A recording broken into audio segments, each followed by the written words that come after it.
listeners, welcome back to another episode of Den of Sin with Devin and James. I am the eponymous James, part of Devin and James. And with me is my co-host, my partner in crime, my partner in sin. Have we used that before? I don't think we have. No, we've never used that before, and I'm a little hesitant to do so, but,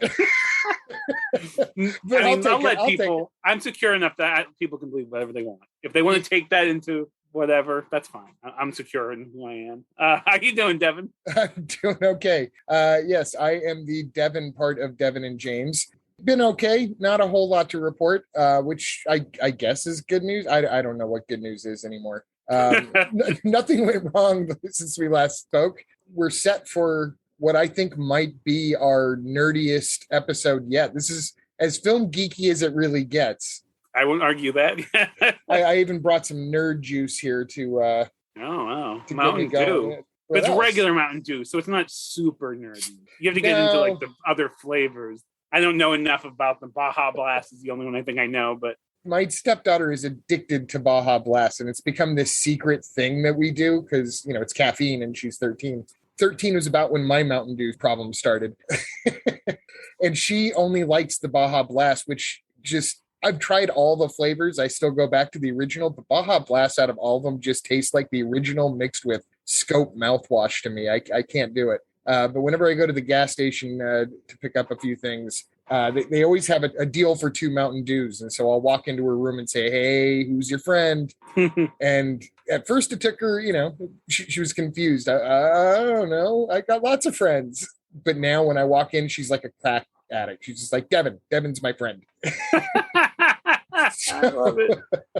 Love it. But yeah, she's gotten me back on the juice too now. After many, many years of not being a Mountain Dew addict, here I am.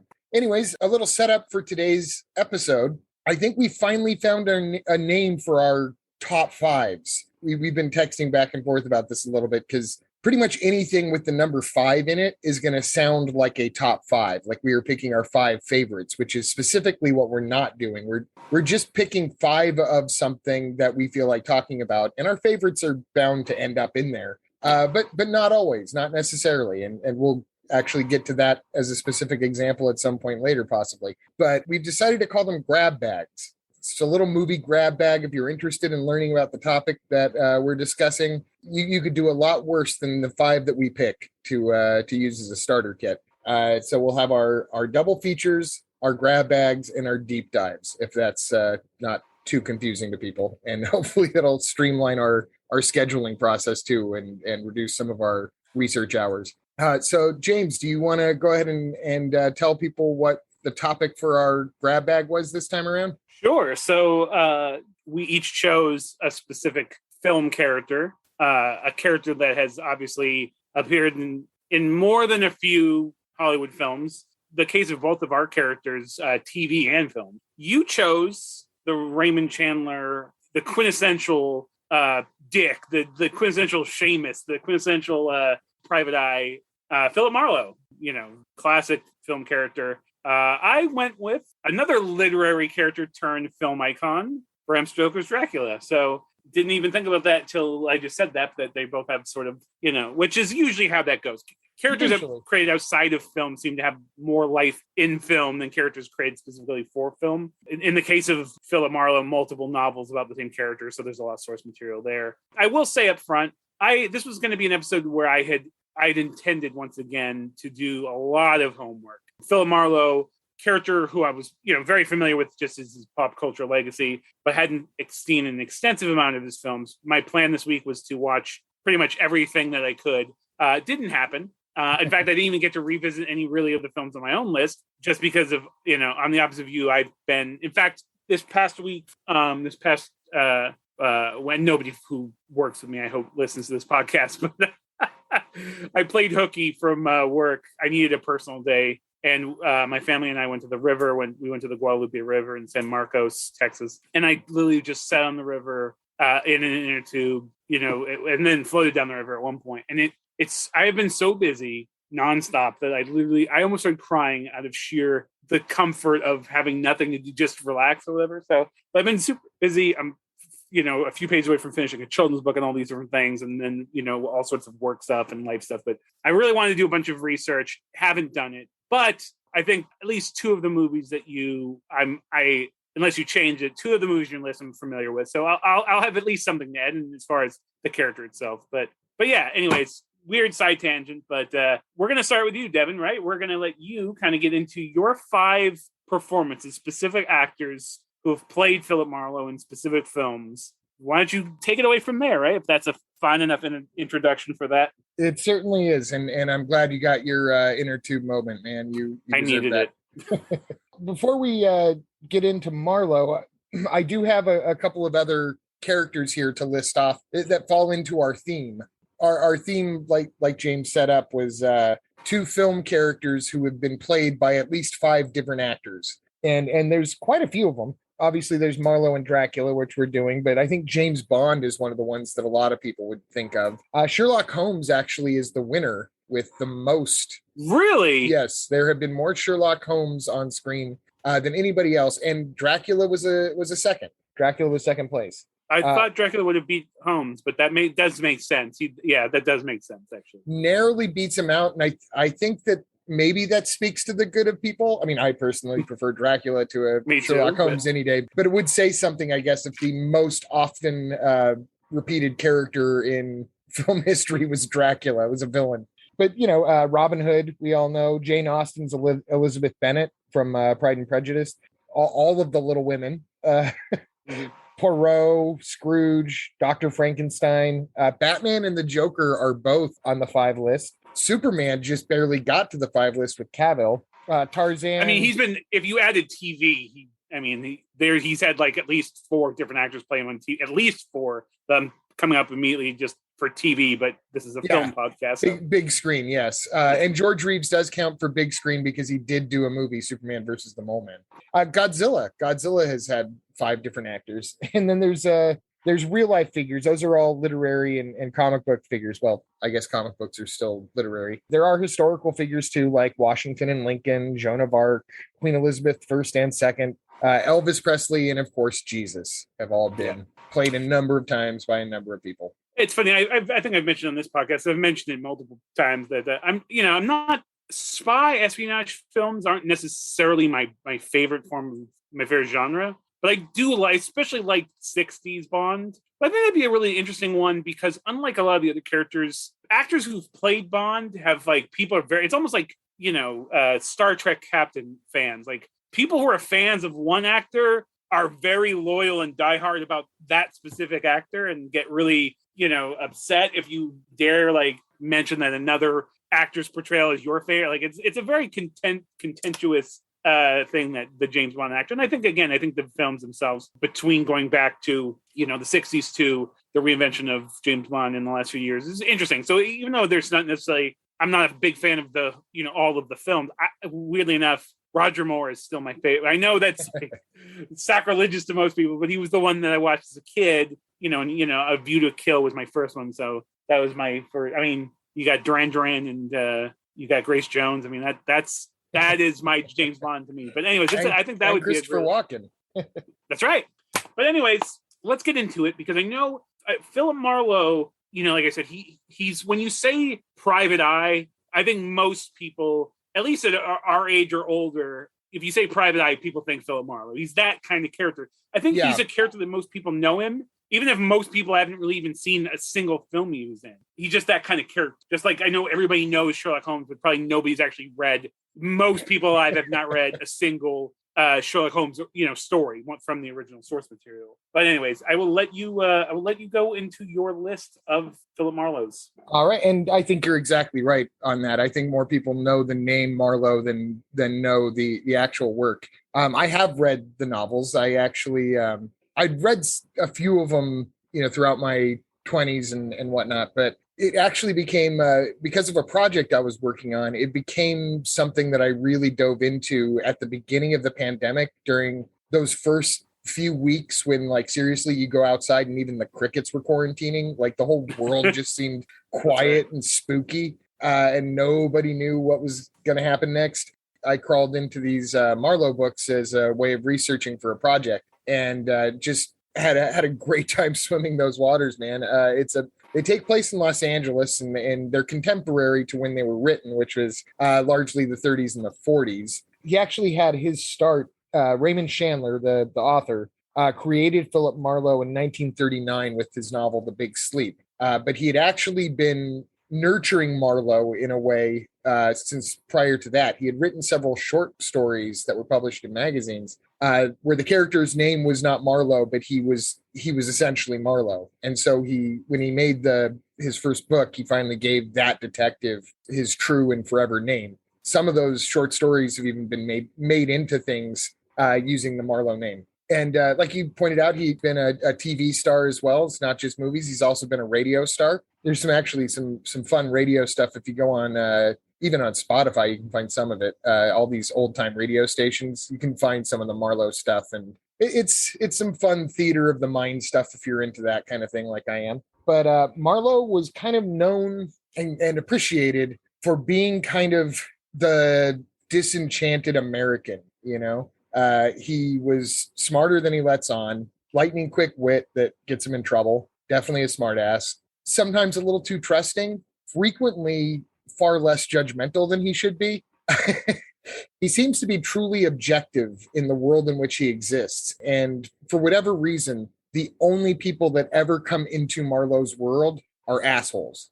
Like all of them are crooked. Even when he meets somebody like virginal and innocent, it's a front. Once you realize that, you start to see how Marlowe could be that objective. You know, he's living from payday to payday. He's not a high charging private eye. In fact, he makes jokes all the time about how little he charges and how broke he is, largely to do with the fact that he's usually doing the right thing.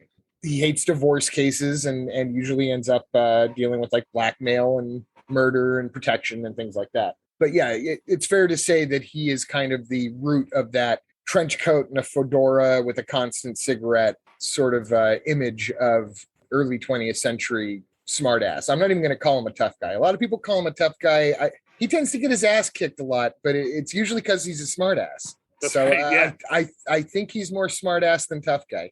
Now, of course, this being Los Angeles at this period of time, it wasn't very long until Hollywood came calling, and Raymond Chandler's first film actually was not a Marlowe film.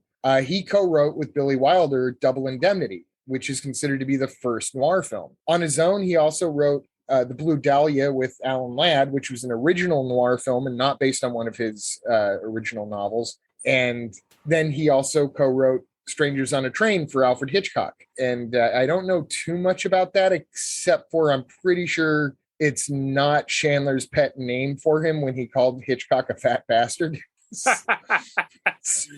So I'm going to take it that they probably didn't get along, probably because they were both probably very strong-willed and both probably felt that they had complete artistic validity in arguing for their vision of whatever was written. I remember I read the that Hitchcock biography. I think everybody's read. I think it was written by his ex-wife, which is really good. But it did seem like, from what I remember, because I read a long time ago, that he didn't have great working relationships with pretty much most of the people that he collaborated with outside of his wife. I mean, I think most people had contentious relationship with him, so it wouldn't surprise me. Yeah, I think Alfred Hitchcock's best friends in the world were his wife and his dogs. So yeah. Although Patricia Hitchcock, was that her name? Alfred Hitchcock's daughter just passed away this week, so R.I.P. She was in Strangers on a Train. Oh, I didn't know that. Oh, yes, I did. Yes, I did. Yes, she's the one that gets murdered, and you see everything through her glasses. It's a great shot. My God. I don't care what Chandler and Hitchcock think of each other. Strangers on a Train is a fantastic movie.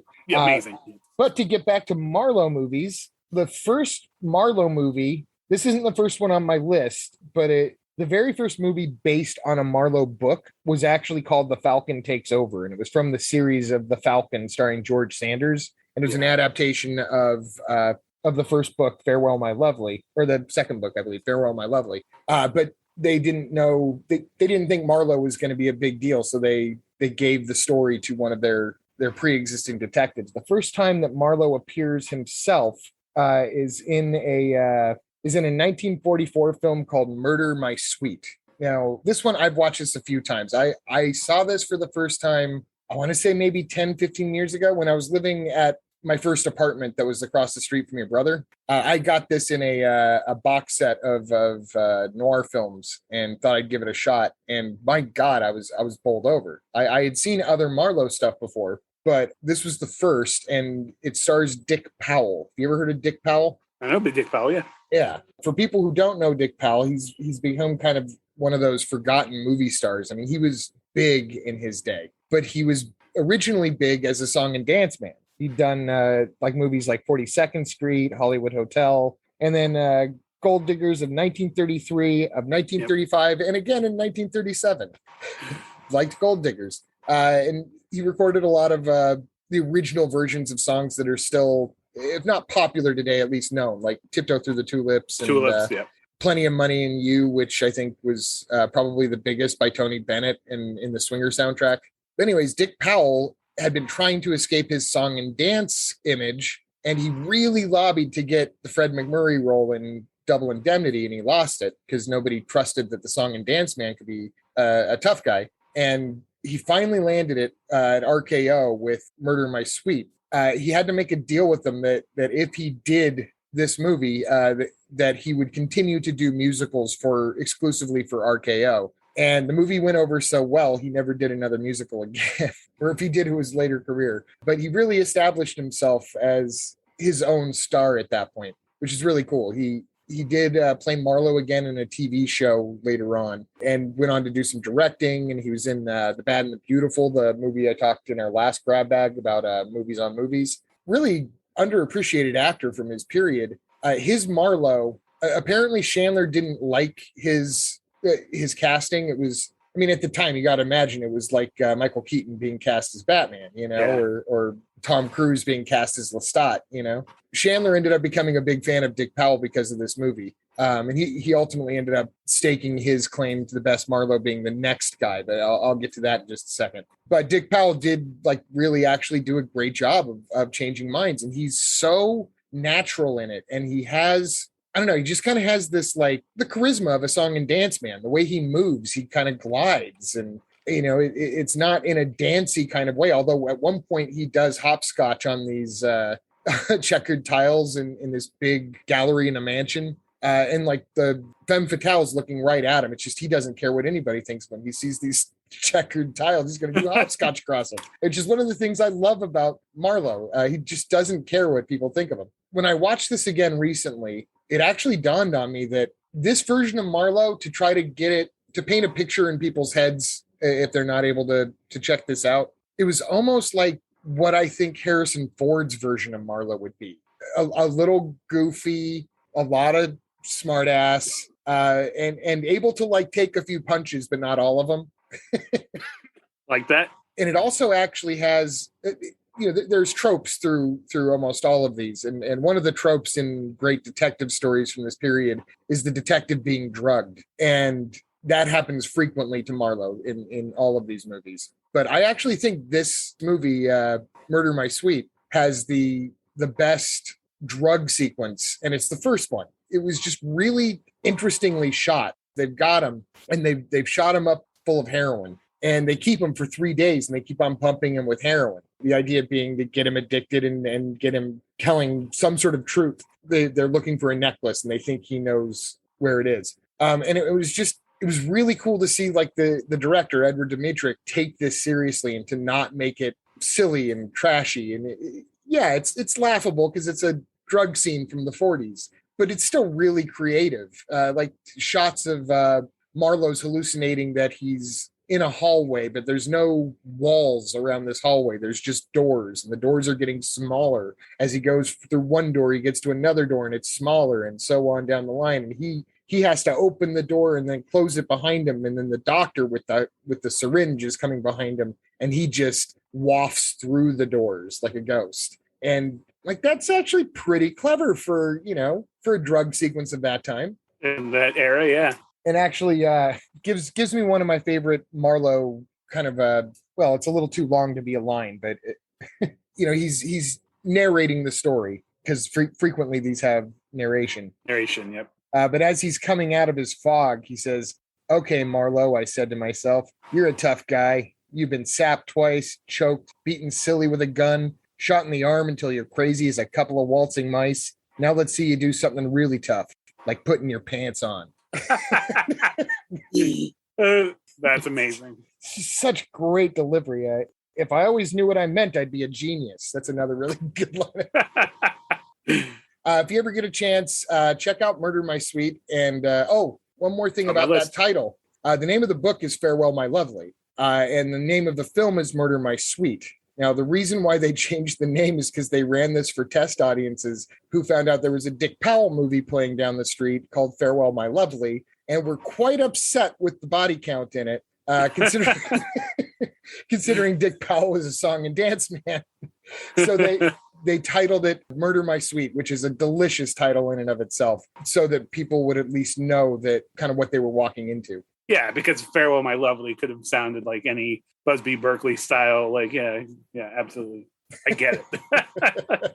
Now, I take it you haven't seen Murder My Sweet. No. In fact, you hyped it for me, and it was one because it's funny because there's some really well known, and you're gonna talk about them later. But this was one that just was never really on my radar. Like, wasn't one that I would have sought out to watch, but then you hyped it up for me, when you talked about it. So I will definitely check it out. Definitely do. It's worth the checkout. Now, the next Marlowe to appear on screen, this one tends to be a lot of people, especially classic film lovers, like your basic TCM crowd. This tends to be their favorite interpretation of Marlowe. And they've got a good point. I am going to go out on a limb and say I might actually prefer Murder My Sweet just a smidge more. But the one that everyone tends to love is The Big Sleep, starring Humphrey Bogart and Lauren Bacall, directed by Howard Hawks. This was 1946. Now, you have seen The Big Sleep, right? Yes, I have. Yes, this was probably my introduction. No, another movie was my introduction to the character. I knew about The Big Sleep before that, and this was sort of, I don't want to say the quintessential Philip Marlowe, but like the most popular one. But I hadn't seen it till after I'd seen a different, which you will talk about. But no, it is one I'm familiar with. It is. I mean, it's the two I've seen are both phenomenal. So it's hard for me to choose which is my favorite. But my biggest thing from The Big Sleep is how many ladies love Philip Marlowe in that movie, including the younger sister character, who is one of the. It was instant crush. There's a lot of very beautiful women. I mean, Lauren Bacall, obviously, but although I think she's my least favorite of all the women, the librarian is very attractive. But the younger sister character, I think played by Martha Vickers, it was an instant crush when I saw it. That's all I could think about for the rest of the movie was her character, and then that young actress, young at the time, really. But anyways, but yes, I'm very familiar with it. Again, for the longest time, it was my reference point for Philip Marlowe movies. It is a good reference, and you're. Yes, the younger sister you're talking about, the character's name is Carmen Sternwood, but her introduction in the foyer of her father's mansion, she walks out and sees Humphrey Bogart as Marlowe and says, "You're not very tall, are you?" And he just looks at her and says, "Well, I try to be." Which it's kind of an in-joke almost, because Bogart did have to wear lifts in his shoes to do this. Powell, on the other hand, in Murder My Sweet, he actually had to stand in trenches. The dude was like 6'2". So when he goes up against the actual, the biggest tough guy in the movie, they had to put him in a trench to make the tough guy look bigger. The tough guy was a lot bulkier than Dick Powell, but he was played by a wrestler. But yeah, The Big Sleep, it is absolutely the quintessential Marlowe. It's kind of got everything you're looking for.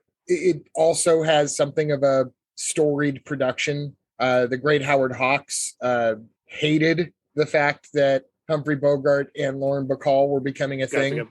Yeah, this was the second movie he directed them in, and they say that Hawks was upset because he had like a paternal sort of relationship with Lauren Bacall, but I think that's some bullshit industry spin. I think there was some clear-cut jealousy going on there. But also you have to factor in Humphrey Bogart was married when they started making this movie, and he was married to someone else by the time they finished it.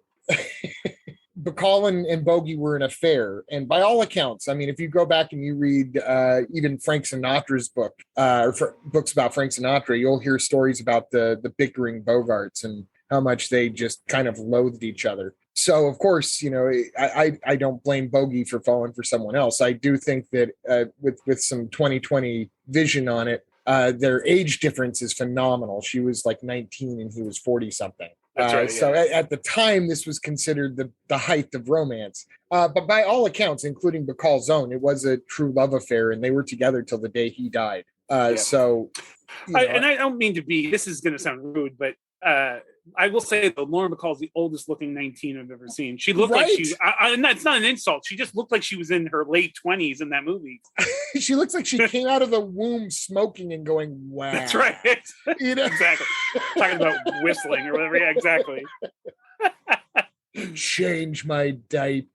It was mother dear. Yeah, she is the oldest 19 I've ever seen. Like, she seriously was born with some like gravel in her throat, and she's amazing. It's not a knock at all. Absolutely. She's a knockout. And she ended up playing kind of a tribute to this later in life in the movie Harper, which was Paul Newman's attempt at a private eye, which I actually love Harper too. If we ever do a neo-noir episode, I'm definitely bringing up Harper. But she played an older woman looking for an investigation to find her missing husband, and she's in a wheelchair in that movie, and that's exactly the role of her father in this movie. General Sternwood is he's looking for who's blackmailing his family, but he's the quintessential old man who has Marlowe into his greenhouse because he can't take the lack of humidity in the rest of the house, and keeps on encouraging Marlowe to smoke and drink in front of him because that's he vices by proxy now. And he's practically orgasmic when Marlowe lights a cigarette because he can smell it. It's a really weird part. But Marlowe ends up liking him because Marlowe does legitimately like some of these kooks and weirdos. And what's interesting about this movie, too, in its production and especially its time of release, it was ready to release in 1945. But then the end of the war happened. And Warner Brothers, the company that produced it, said, "Oh, shit, we've got like a shitload of war movies here that are about 2 seconds away from being outdated."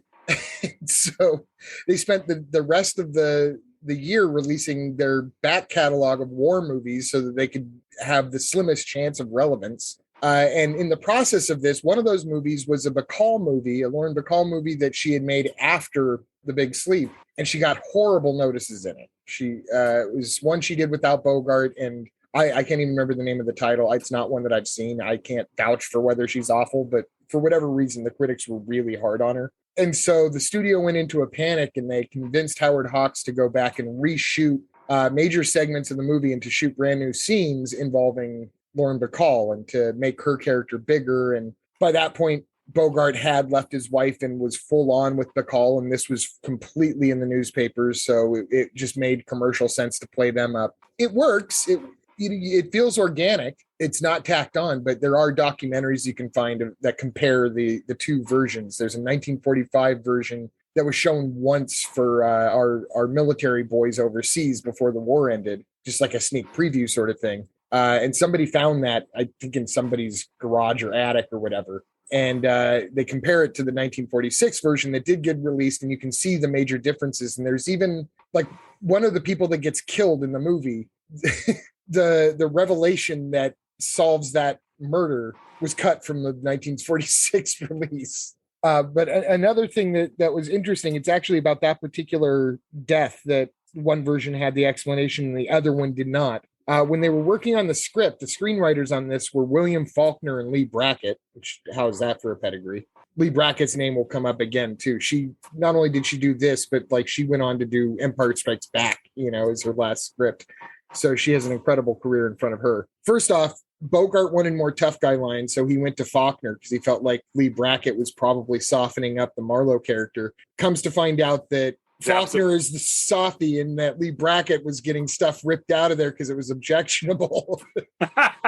So he went to Lee Brackett and had Lee Brackett toughen up Marlowe. But while they were working on the script, Faulkner and Brackett, they couldn't figure out from the novel who murdered this particular character. So they actually called Raymond Chandler, which pissed him off, and he told them the answer's right there in the book. Why don't they just go do their jobs and go back and reread it? And so they did. But before they could finish it, Raymond Chandler called them back and said he looked at the book himself and couldn't figure out who killed the character, so he let them decide. So this is how this stuff was written back then. Wasn't there a whole gay subtext thing to part of it that was removed? There is gay subtext to pretty much every Marlowe movie, because the same is true for Murder My Sweet too. There's characters that are clearly gay, and at one point one's called foppish, and they, it was the Hays Code. Yeah. He sometimes, in the novel, Chandler sometimes wrote gay characters. They usually were pretty unsavory, but when you consider that all of the people that Marlowe met were unsavory, they weren't singled out for that. But there is some subtext to what happens in Murder My Sweet and in The Big Sleep in terms of homosexuality, because it was always a part of life. In Los Angeles, I think it was a little bit more open than other parts of, like say the Midwest of the 1940s. So it was just written as a fact of life, which is kind of cool about the whole thing. I think the first time I saw The Big Sleep, I think I saw it in the theater. I'm trying to remember now, but just the imagery of it opens on their silhouettes smoking cigarettes and, putting them down in the ashtray, and they're smoldering over the, directed by Howard Hawks, and like the style, it's just dripping with style. And Bogart's the ultimate smart ass. When it comes to noir films, I tend to prefer Mitchum, but Bogart, nothing wrong with that. Yeah. Bogart is such a close second. I remember a long time ago, I read this article about like how a lot of movies got tagged as film noir, but they weren't legitimately film. Like movies like The Big Sleep aren't technically film noir. I think The Maltese Falcon, they say, isn't film noir. A few things were picked out. I think it gets down to semantics at that point. I think it's specifically about how what happens to the protagonist, but like to me, it's film noir. Like especially Big Sleep. Like to me, that feels like a film noir. I don't know if that's even with something that like even if like the filmmakers themselves would be upset by that distinction or how that would work. But I know people would get it's become a thing where diehard fans of film noir get really particular about what is called a film noir, and then how some people also find that's ridiculous, and that's like sort of, if it was a film made at the time using these sort of same stylistic tricks or same, sort of inspirations that they, it's a whole thing. But I do know, like I said, I would always, if you'd asked me when I first saw it, I'd be, of course, The Big Sleep is a film noir. But then these days it's like, no, don't pump your brakes a little bit. It's not really a film noir because because Marlowe, he's not really a victim of any really kind or whatever. And the protagonist always has to be a victim or whatever. So I don't know how you feel about that, or, if that's, something that's. I think stories about private dicks are definitely noir. That's what I think generally the point is. I don't think that they specifically say private dicks. I think that there's also a lot of good noir about cops. Yeah. But generally speaking, some of the purists tend to think that to be true noir, it needs to be somebody who is outside of established law enforcement, or even like film noir is about the gangsters and even the dentists who get swept up by the gangsters, and Double Indemnity is about an insurance man, But if you look at, Out of the Past is the ultimate noir, and he was a detective before he became a gas station owner. Yeah. So, and the life that comes back to bite him in the ass is from when he was a detective. So I think the ultimate one to point out is something that looks like and feels like noir, but is not noir, would be something more like Casablanca. Yeah. Casablanca is like, I wouldn't see it. Like, I wouldn't even say, like, I wouldn't rank that. To me, like, that wouldn't be, even stylistically, I feel like they're two different. Yeah. I think the distinction specifically that I read was, or that I've heard or seen in a documentary, is that a real film noir, the protagonist has to lose in some way. He has to either be beaten, defeated, broken, like, whatever. My honest take on all of that is that it's snobby bullshit. Because I'm with you on that. Honestly. Even the directors that were making these movies, they were not making film noir movies. They were labeled film noir by critics many years later. So exactly. You talk to any of these directors at the time, they're like, I'm just making a detective picture, Movie. Exactly. 100%. So all the highfalutenness comes from just how far up the stick is on the film nerd's ass. And I'd rather have fun with it than get that nitpicky about it. Yes, there are certain things that aren't noir, but noir also has this arbitrary cutoff date. Doesn't matter if it's exactly noir made today. It could be black and white. It could use every single element of noir, but just the fact that it's not from that period makes it not noir. So there's a lot of arbitrariness around noir, but at the same time, it's one of my favorite things in the world. When I see it, I know what it is, and I love it because it usually is about the underdogs, but also, you know, the gutter dogs and people on the fringes. Yeah, that weird bar where the cops mix with the gangsters, that sort of thing. and Marlowe's going to get his man within that smoke-filled world, you know? Now, the next one, I'm kind of going chronologically with this. This isn't in any kind of favorite order. I've noticed, Yeah, we've already skipped a few here from The Big Sleep. There's some interesting ones. Robert Montgomery did one called The Lady in the Lake. I've seen that one a few times too. It's got a gimmick where it's all from Marlowe's point of view, and the only time you see Montgomery is when Marlowe's looking in a mirror. And it's neat. It's not a bad movie. It's a really challenging thing. He directed it himself. I got to give him full credit, but it gets really tiresome really fast. It's like 3D before there was 3D. That's what he was trying to do. You know, it was a gimmick. And I could tell sometimes just some actors are better at speaking directly to a camera than others. So you kind of cut some actors off just by telling them, no, I want you to look directly at the camera to deliver this line. The best actor in the world might not be able to do that. It's a weird thing. But for people that are really into like quirky old cinema like I am, Lady in the Lake is a fun watch. But I'm going to take us much further into the future here. I'm going to take us into the 1960s. In fact, I'm going to take us to Tarantino's 1969 with the movie Marlowe. It's just called Marlowe, directed by Paul Bogart, no relation, and starring James Garner as Philip Marlowe.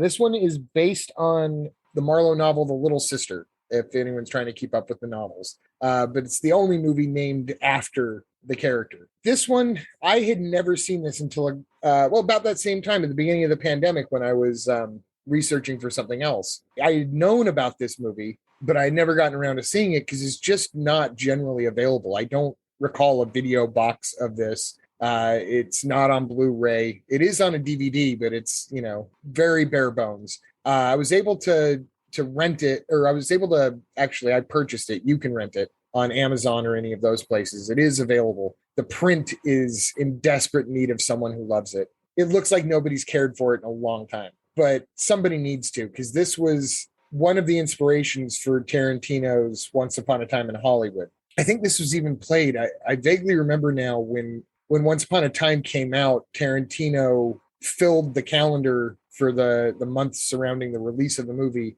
at his New Beverly Theater with movies that inspired this movie. And I want to say Marlowe was one of them. And if it's not, if that wasn't on that list, I'm calling Tarantino out right now. Like I am saying Tarantino is a bigger fan of Marlowe than he's letting on if he hasn't done it. You know, it's weird.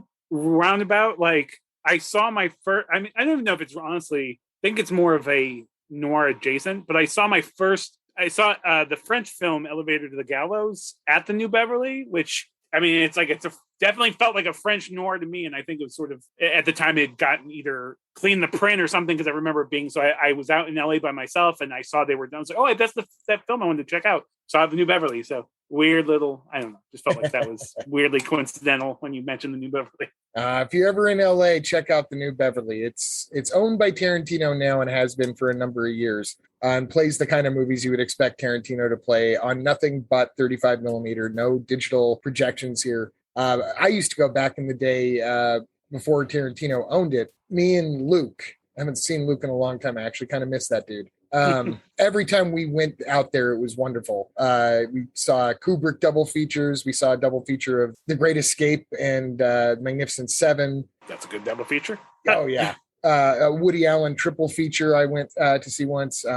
They've got really good stuff in the New Beverly. And I would great vibe of that place. Yes. I haven't been since Tarantino bought it, but I mean, the vibe in that place is definitely, there's a few, the Egyptian stuff, there's some great theaters, but yeah, New Beverly had a great vibe to that place back in the day. So absolutely. I'm assuming it's still the same, but I'm assuming too. I mean, I've been since Tarantino owned it. It had been a long time since I'd been before the pandemic even hit. So it's been forever, but it is back up and running. Tarantino's not letting it go. In fact, he's expanding his theater ownership, which I fully support. Anyways, back to Marlowe.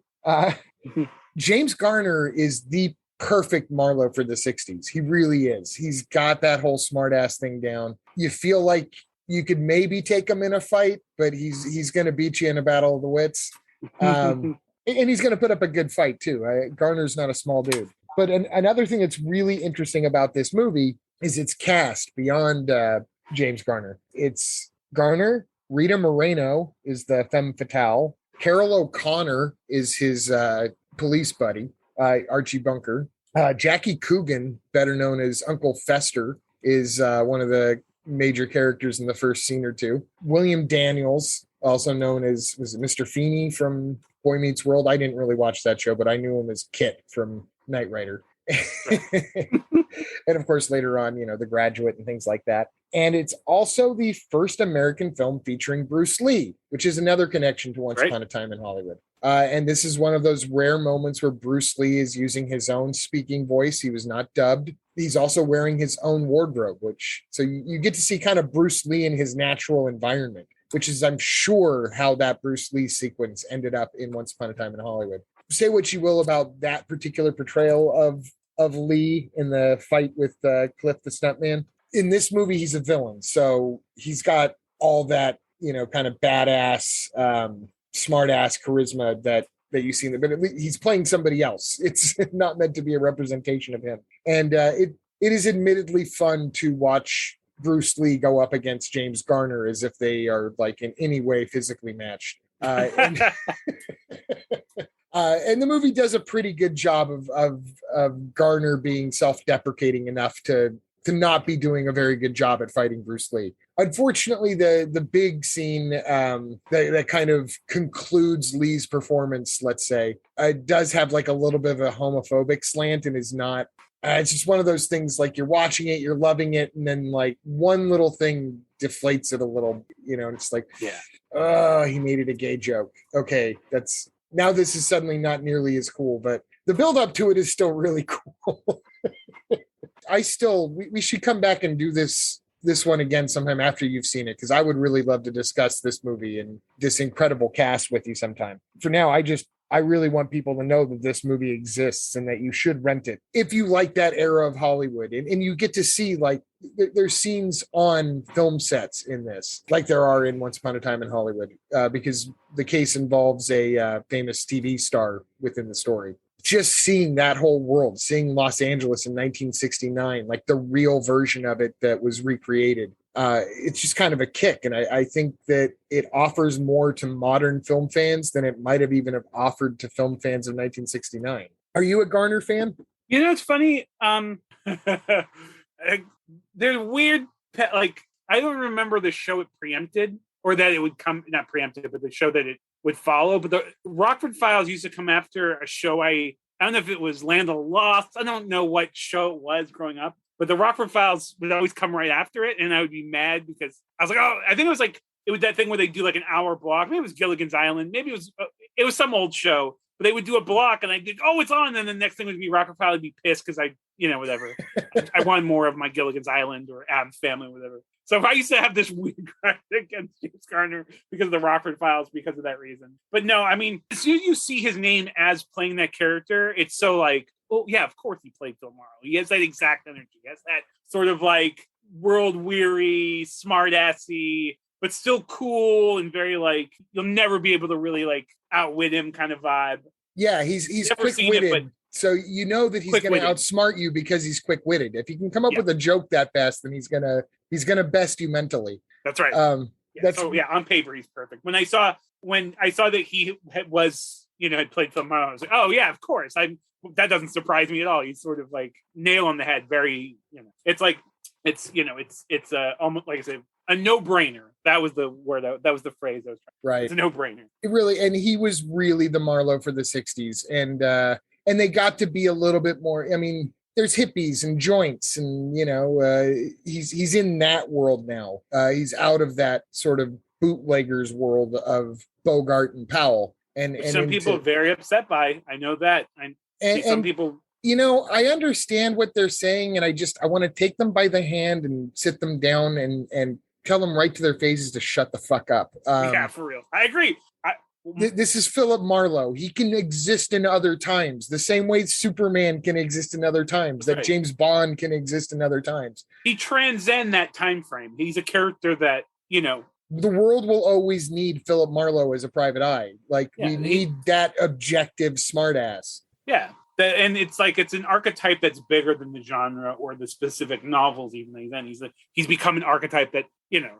And anytime you see like a sort of a satirical or modern or neo noir or whatever, it's always a reference. Like the detective, that protagonist, that hero is always an homage to that archetype that Philip Marlowe is. So absolutely, exactly.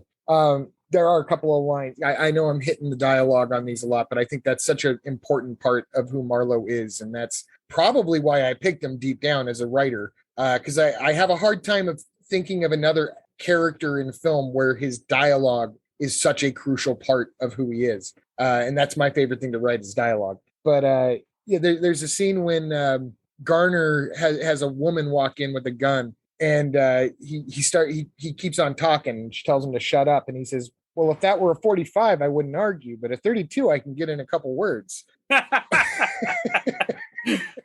Brilliant. And there is a scene, I'm going to have to make sure I get these words right, because this is actually from Garner's memoirs, which I still need to read. This is the memoirs where he admitted that he was a big old pothead himself this whole time. I think, honestly, I think all the great Marlowes were. But there's a scene where he goes to a restaurant with his lady friend, and the bad guy, the gangster, is at the same club and sends some champagne over to Marlowe to let Marlowe know he knows that he's there. These movies, there's a lot of I know, you know, that I know, that you know, that you know, that I know kind of dialogue going on. So the bad guy sending some champagne over, and Marlowe's supposed to be surprised, I guess, but he takes the champagne, they pour him a cup, he sips it, and he describes the champagne as impertinent and baroque. Or it's a wine, I'm sorry, not a champagne, but he describes it as impertinent and baroque. And it's a little bit of a throwaway, you know, like you kind of just wonder, why did they emphasize that? Apparently in Garner's memoirs, he notes that Gore Vidal, in his novel Maya Breckenridge, which takes place in Hollywood, Gore Vidal had referenced Garner's ass in the novel Myra Breckenridge as impertinent and baroque. And so, so Garner ad-libbed the line to make sure he could get that into describing the wine. And I think that's a nice touch. It's amazing. I'd never heard that. That's amazing. Now, for my next one, I'm going to skip forward in time even more, and I'm actually going to break the order a little bit, because I'm going to skip over the last one I'm going to mention and go to the next one. And that one would be 1975's Farewell, My Lovely, directed by Dick Richards, and this time starring the great Robert Mitchum, because of course Mitchum played Marlowe. He had to. And with this movie, he ends up becoming the only actor to have played Marlowe in more than one theatrical release. And this movie, I don't think it was made as a response to The Long Goodbye, which I'm going to get to, but for whatever reason, they decided to not make this a contemporary set film. For Farewell, My Lovely, which was, if people remember, it was the original title of the book for Murder, My Sweet. So it is the exact same story. They decided to take it back to the 1940s setting. And so you get 1975 era Mitchum back in the trench coat, in the fedora with the cigarette, being cool as hell. Seriously past his prime. He made some good movies in the 70s, Mitchum did, and I'm one of the people that thinks that any Mitchum movie is better than no Mitchum movie. But it really is pretty fucking pointless to argue that he's past his prime, that he's not past his prime, rather, because he just looks tired through this whole movie. To be fair, that was kind of also just his face. True. He always kind of looked tired, even when he was in his prime. So, but anyways, go on. But yeah, so here it is right here. Philip Marlowe in this story is in his 30s, and Robert Mitchum was 57 at the time. Crazy. But it was shot in his old neighborhood where he grew up, and he kind of really felt like he had come back. It's also the debut film for producer Jerry Bruckheimer, which I guess is pretty notable. The style of this, it is rather interesting. It really, kind of like what I was explaining before, like somebody made a noir film in 1975, and it's technically not a noir film because it came out past 1950, whatever kind of arbitrary date they put on it. But really, it feels like a noir film in color where they swear, you know, and it is kind of thrilling to hear Robert Mitchum say shit. In fact, I think no, he's not the first Marlowe that swears. I'll get to but I don't know if you ever saw this version of it. No. It's another one that's got a really great cast. You've got Charlotte Rampling and John Ireland, and Sylvia Miles is fantastic as a crazy old drunk lady. It's also got Jack O'Halloran, who is Non from Superman 2, Harry Dean Stanton, Anthony Zerbe. I don't know if you're an Anthony Zerbe fan. He was like the king of the like albinos in the Omega Man. Oh yeah. Okay. Burton Gilliam from Blazing Saddles. Burton Gilliam. Joe Spinell, and an early performance by Sylvester Stallone. So as a thought, it's weird. We'll get to the last famous young. Yeah, it's weird. I want. You knew why I mentioned that. Yeah.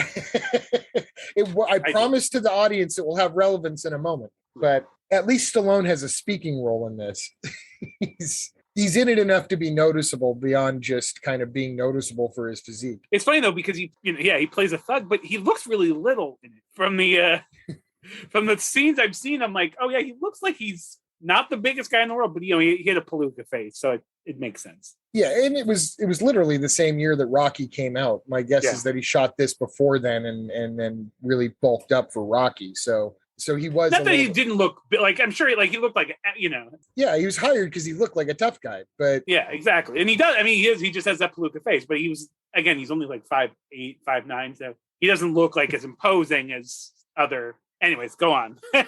Yeah, if you ever get a chance, this is one of those ones that seems to be perpetually on the Criterion channel, and it is a fun watch. Might be my least recommended on the list, but that's not saying much because I love all of these. Just to see Mitchum doing his thing at that age, and they really do capture the classic style of noir, gives you an idea of what it would look like in color without it being gimmicky. So he did the second film that he did, which was a remake of another version of The Big Sleep. That was set in modern time though, right? That one was contemporary. It's kind of weird because, like I said, Mitchum holds the distinction of being the only actor to play him twice on the big screen, but the second one is not canon to the first one. Same producer, same actor, same general era of production, but for whatever reason, the second one, it's directed by Michael Winner, who is talented but a complete and utter piece of human garbage. And I don't think Mitchum much liked him either. For some reason, it's set in England. For some reason, Michael Winner is English, so maybe there's I'm sure it's money. Yeah.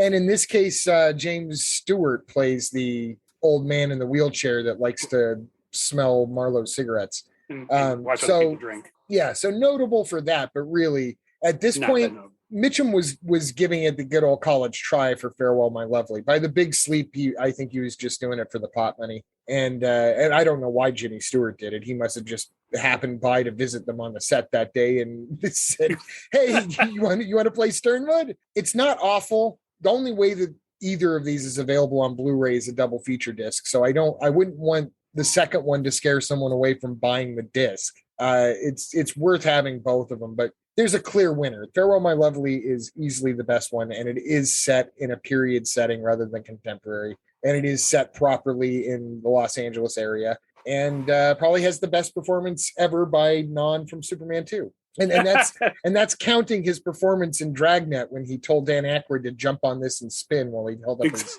middle finger. God damn, I love it. He kind of plays this big palooka searching for his girl. He just got out of prison and he wants to find his girl, and he can't find his girl anywhere. So he hires Marlowe to find his girl, but he's real forceful about it. Kind of like, take my money, brother, get my girl. But then 5 seconds later, you found her yet? Where's Velma? But he actually nails it. He's really good. He gives a performance where you feel like there's a heart in there, and he really wants to find this girl because he loves her. In fact, he prompts the Mitchum line. There, Robert Mitchum's being asked by the cops why he's working for Moose Malloy, the thug. And Marlowe says, "Ever since I saw that movie King Kong, I've been a sucker for any gorilla who falls in love with a girl." Perfect. Oh, man. Okay, so before we get too long, I'm going to do my last Marlowe, because I have a feeling we're going to have some fun things to say about Dracula too. I'm sure. But I have to bring up my favorite Marlowe, Robert Altman's The Long Goodbye, starring Elliot Gould as Philip Marlowe, the weirdest Marlowe to be sure, but possibly the Marlowiest Marlowe of them all. If you're a fan of the books and they went in a completely different direction with how Marlowe is depicted, but not as far as I think the filmmakers think they went. And I actually think that this movie gets down to the core of who Marlowe is as a person. Yeah. And this one you have seen. So I'm guessing people are getting tired of my voice. So why don't you talk about Long Goodbye? I will certainly have things to interject with. Yeah. I mean, I think for a lot of people on paper, Elliot Gould might not have, at least not today. Like looking, I think most people think of, I'm safe to assume that most people think when they hear Elliot Gould, they think of his role on Friends as Monica and us and Monica's dad. As Monica's dad or whatever. But one of the most enigmatic, one of the most captivating performances ever. His Philip Marlowe. I'm a big Robert Altman fan. I really like what Robert Altman did, especially with in this era of Altman. And notoriously, he's very, he was really well known for not giving a fuck about the script and caring more about performance and letting actors just sort of do what actors do. And on MASH, they had to find the script because they heard the screenwriter was coming to the set. Yep. They were like, "Oh, does anybody have a copy of the script? Somebody find a copy." And that guy ended up winning an Oscar later, and fully admits that he didn't win that Oscar because he did not write that script. Which is, I think that's the thing, is that's why his films are so great, especially this time with the kind of films he was making. And you would think on paper that's the opposite of what you'd want from a film noir, because film noirs are so structured as far as, all the ins and outs and the intrigue of the script. It somehow magically works. Just to point out real quick, though, they did follow a little bit more closely to script on this. It did have a little bit more structure than, say, California Split or Nashville or any of those. Part of that is because they went and got Lee Brackett to write this, the writer of The Big Sleep. So they had there's some Marlowe pedigree to this performance and to this interpretation of Marlowe. For anyone that wants to say that this strays too far from Marlowe, look who the screenwriter is. That's crazy. I didn't know that. That's really she was consulted, like Altman respected the hell out of her. So that's amazing. I mean, the thing is though too, but I mean, I can see that as well. But the thing is too, if you're a fan of, if Altman's films and if you're a fan of Robert Altman, this film feels like a Robert Altman movie. It doesn't feel like a big departure from other films he's made, and I haven't seen it and I really wanted to revisit it. I think I probably saw it with you the first time, but then I spent probably a good 5 years rewatching or watching every Robert Altman movie I could find and stuff, but it doesn't aesthetically doesn't look like a quote unquote film noir at all. It's all sunny 70s California and stuff. But a lot of this movie takes place in the daytime. Yeah, exactly. And watching Elliot Gould's Philip Marlowe sort of just kind of, he's almost like a specter in the movie. He just has this real, to me, his character feels, especially in this film, the one-liners and his dialogue, and he's real smart-assy and stuff, but it feels so different from other. It's hard to put into words, but this Marlowe feels less scripted than the other ones, and because it's an Altman film, because they were improvising. As cool as all these lines that I've read off of my favorite Marlowe lines, Marlowe's greatest hits in this episode, dialogue like that will always seem scripted. You just have to accept that kind of dialogue is the thing that a person thinks to say 10 minutes after the fact and not on the spot. Exactly. And I should have said this. That would have been awesome. Marlowe is purely saying that thing the first time. And Gould's is not. Gould's is still a smartass. He's very much a smartass, but he's improvising it, and it comes off more naturally. And which makes him cooler to me. And he has a tagline in this one. He never had a tagline in any of the. He just, everywhere he goes, he says, "It's okay with me. It's okay with me." Which was a Gould improvisation. And apparently Robert Altman, a while later, Gould was at his home and he heard a plane outside. He's like, "That's an awful low-flying plane." And he opens up his window, and Altman had hired a skywriter to write "It's okay with me too." That's incredible. I never heard that. I love that. Well, these guys were really good friends. And this movie kind of saved Gould to a certain extent, because he pretty famously shoved his head straight up his ass in the early 70s. His fame really got to him, and he really started to believe it. And he, to his credit, he was working with people like Robert Altman and Ingmar Bergman, and I think he was the first American actor to work with Ingmar Bergman. So he had the background, but he let it get a hold of him, and he became, I guess, insufferable on set. Nobody wanted to work with him for years. And then he gets cast in this, and they say that he was cast in this specifically to entice Altman. And then Altman was turning the movie down, and then they said, well, we want Elliot Gould for Marlowe. And then Altman turned around and said, really? Okay, well, let me take a look at this. And the two always got along, and I think that this is the best thing they did together. That's including MASH. I like it more than MASH. Yeah, it's an easier watch. And then, of course, it's filled with all sorts of other, like Henry Gibson is an Altman regular, and Henry Gibson's very funny in this. That shit where he's Dr. Veringer, and he's being investigated, but he's trying to like investigate his investigator and trying to be sneaky. I can't even describe it, but he gives one of the funniest little runs that I've ever seen a person give in a movie. I can't even begin to describe it. It's also got the director, Mark Rydell, plays a gangster in it, and cameo by David Carradine, a very brief appearance by Arnold Schwarzenegger. Yes. Which this is what you were referencing with the Stallone thing before. Yeah. Arnold Schwarzenegger is one of Mark Rydell's thugs. He does not have a single line of dialogue for very obvious reasons. Altman felt like anybody with that kind of an accent was going to screw up his LA movie.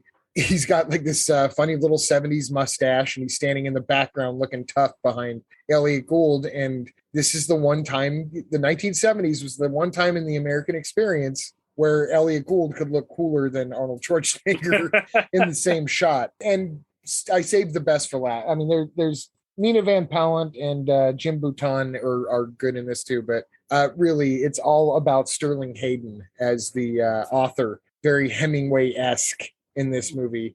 If they could just give a Oscar to two actors at the same time for the same movie, like there's something about Gould and Sterling Hayden in this movie. Hayden was brought in late. It was supposed to be Dan Blocker, who plays Haas in Gunsmoke. But Dan Blocker passed away, and they brought in they almost didn't do the movie because of it. And they brought in Sterling Hayden. Apparently Hayden was drunk and stoned the whole time, drove everybody crazy except for Altman and Gould, who found the rhythm, probably because they were probably stoned at the same time. And just some really interesting scenes between the two of these actors. And Hayden as a drunk, it's frightening. It can only be real. It would scare me to meet Sterling Hayden in real life. He just seems like he would be this character Roger in real life, where he might turn and scream in your face and then go into a giggle fit right after that.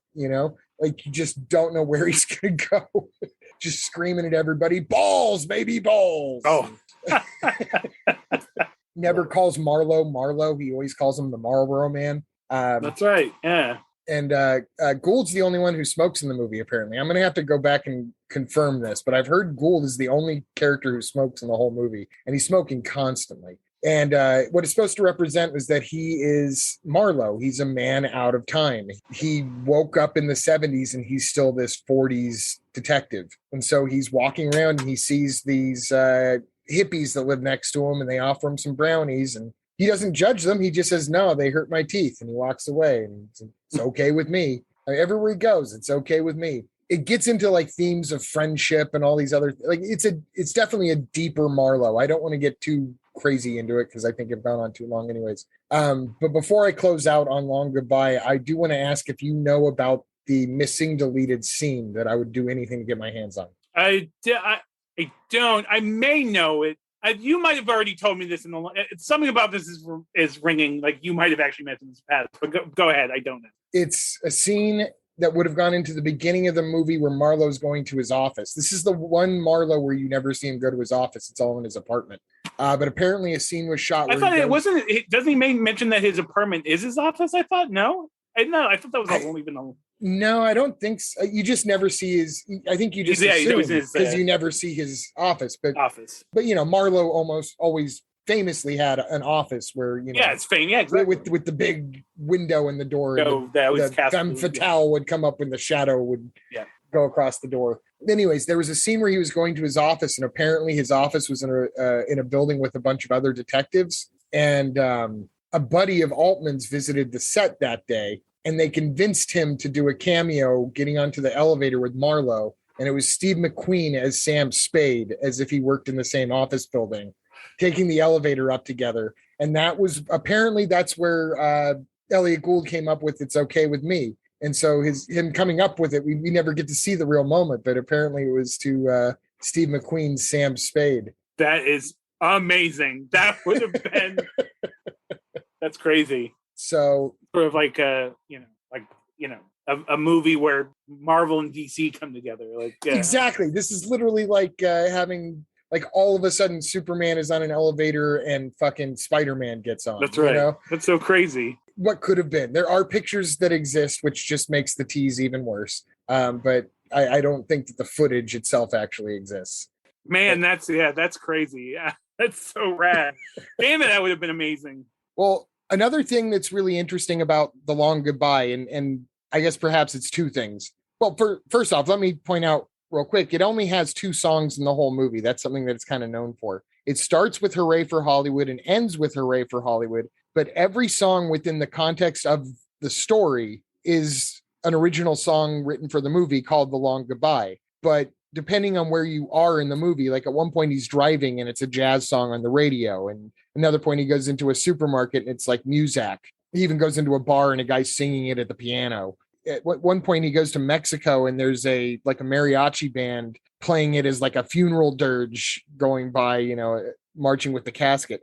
So that's something kind of fun about the movie, that it's a little bit more playful than Altman gets sometimes. Altman's very playful with this, but the thing I wanted to point out really is the beginning and the end of the movie, without giving away too much. In the beginning, the opening of the movie is Marlowe waking up, which was, metaphorically speaking, it was him waking up as a man from the 40s, now in the 70s. So that on the set, they even called him Rip Van Marlowe. But he's woken up by his cat jumping on his stomach to let him know that he's hungry, which I think we can all relate to. I've been there. I know you've been there. Absolutely. But his cat, you get the idea. It's like 2 a.m. and his cat wants to eat. And so he gets up and he goes to the kitchen and he's talking to his cat. You can tell that they're buddies. And there's nothing in the cupboard. He looks down at the trash can and realizes he used the last Curry brand cat food the night before. It's the can sitting right there. So the first thing he does is he tries to throw together his own cat food concoction, which is one of the most disgusting things I've ever seen in my life. It's like cottage cheese and raw egg and like a shit ton of salt. And of course, the cat turns his nose up at it. I think that I've heard rumors that the cat was actually Morris the cat from the 9 Lives commercials too. Really? Who is known for being finicky. But cat's not finicky to not eat this shit. Anyway, so Marlowe tells the cat, okay, fine. You want your Curry brand cat food, or go get you Curry brand cat food. So at like 2 a.m, he goes down to like an all night supermarket where they're playing The Long Goodbye on the overhead speakers and Muzak for him. And they're all out of Curry brand cat food. He even asks the clerk, like, hey, my cat will only eat Curry brand cat food. You got any in the back? No, we're all out. Just what you see. It's funnier than that. But so he buys another cat food and he goes home and he comes into the house like he's sneaking this bag of cat food past the cat. And he goes into the kitchen and he closes the door like he doesn't see the cat, but really he's hiding from the cat. It's kind of adorable. And what he does is he opens up the can of brand X and then he like takes all the cat food out of it and then like smushes it into the empty can from the night before of Curry brand cat food. And he even goes so far as to put the like tin lid back down on it. And then, oh, I forgot about the cat. The cat's hungry. That's right. And he opens up the door and the cat runs in and he like even pretends to open the can so the cat thinks that he's getting his Curry brand cat food, and he puts the food out and the cat runs out. The cat like takes one sniff and like runs out. And exits out of a pet door in the next room that has a handmade sign over it that says El Porto del Gato. So the cat turns his nose up at Marlowe, and Marlowe spends a lot of time in that first act trying to find his cat.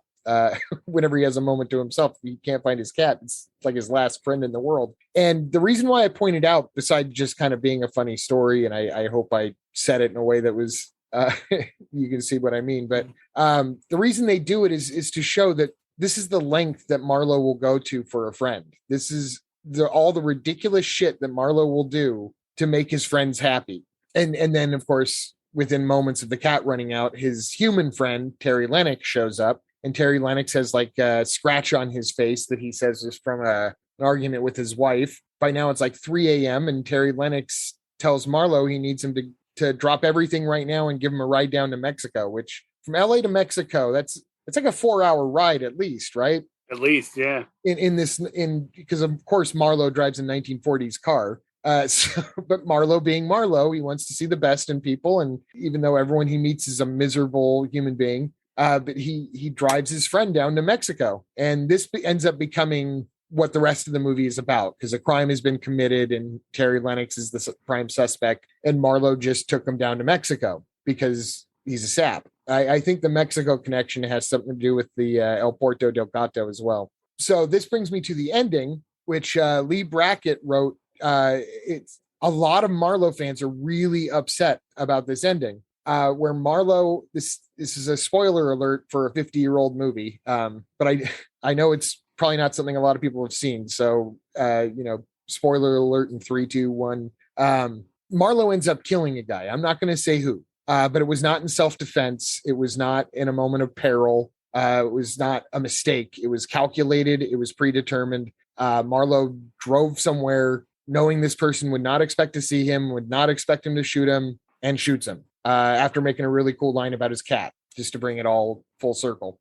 This infuriated Marlowe fans because the only thing I can really draw a comparison to would be Man of Steel when Superman kills Zod, which I hate that movie, but that's one of the few things I like about that movie is that he kills Zod, because there's an emotional element to that, Superman, this is not what Superman does. Superman doesn't kill people. Oftentimes it ends up making some of the worst parts of the movie where, Superman saves the world and then flies them into jail. Like just drops them off to the police. Here you go. Good job. And salutes them. No, I thought it was interesting that he kills Zod. And I think that Marlowe killing somebody in this, I think it's the most Marlowe thing he could do. It was really, I think it was very rooted in character. When you think about the fact that Lee Brackett wrote this and Robert Altman, who normally, like we said, goes off script and does not care about the screenplay he's working on. He just cares about those characters and where the actors want to take them.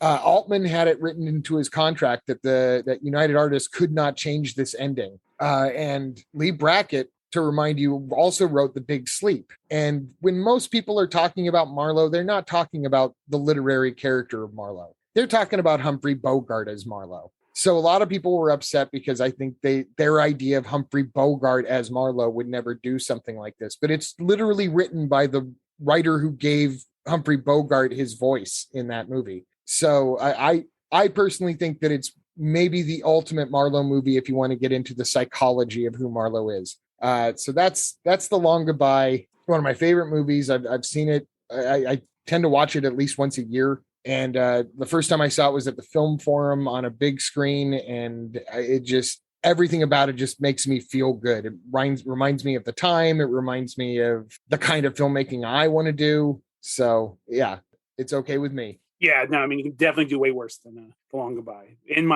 Definitely in my top 5. There was a time when I was doing a deep dive into Altman's work, and it still holds a place.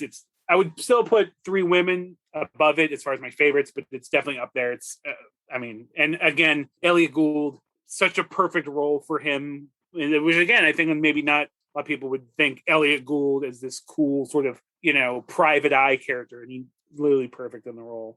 But yeah, when you mentioned this whole thing of like choosing, a character and, 5 actors who've played a specific character, and you said, oh, I want to do Phil Marlowe, my first instinct was, of course you are. Of course you're doing Phil Marlowe. That's so you. It's so perfect.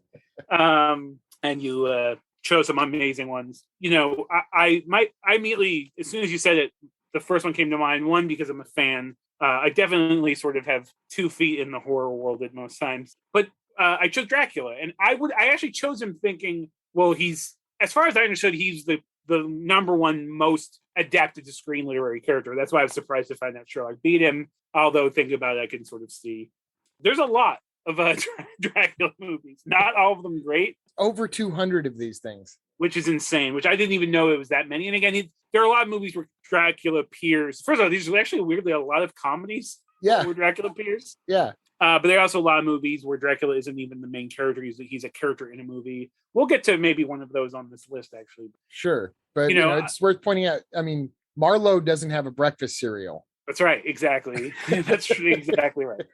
It's even a Sesame Street character based off of him. So, although I would eat Marlowe's. What would that be? Cigarettes? Yes. Cigarettes and whiskey. That bourbon. Bold, rich tobacco flavor and crunchy, fiber-filled O's. That's right.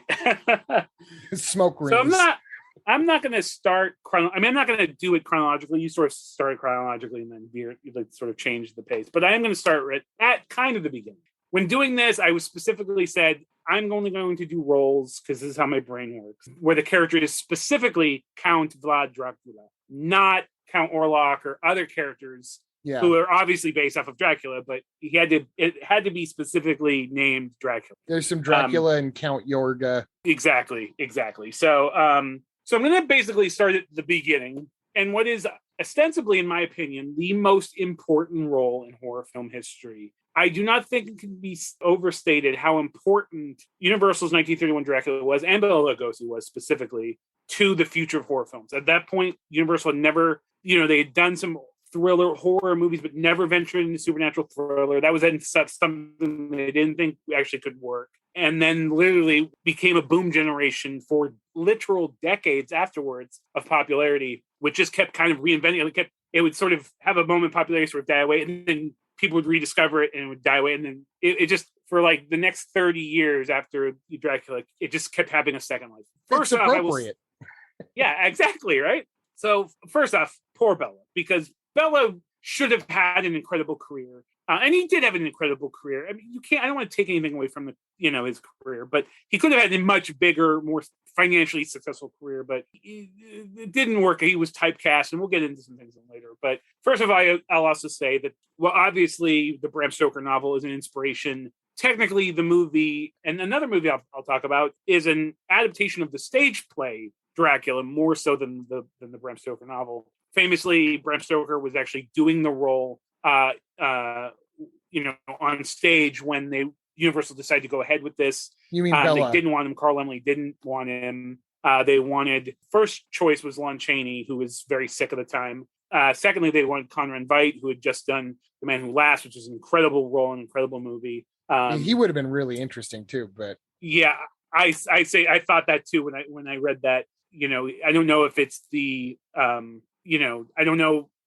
I want Bela. I'm glad Bela Lugosi did the role, but it's an interesting thing to think about somebody else doing the role, especially Conrad Veidt. And Veidt and Chaney, I think it goes without saying that both of those would have probably heavily relied on makeup, which Bela kind of famously doesn't. Absolutely. And in fact, we can go into somehow a lot of Dracula roles they did, in other films of the era, tried to go heavy with makeup, and it never worked. And, with obviously some minor visual distinctions of who Dracula was, like really the Lugosi version is really what carried that character over for literal decades. Everybody sort of inspired or played off of, the Lugosi version, that theater version with the opera cape and that whole thing. Yeah, Adam Sandler still voices a Dracula that's based on that. Yeah, exactly. And, obviously he was, in a way, the fact that he was Hungarian born and still had a thick accent was perfect for the role. He had to petition to get the role. We could talk about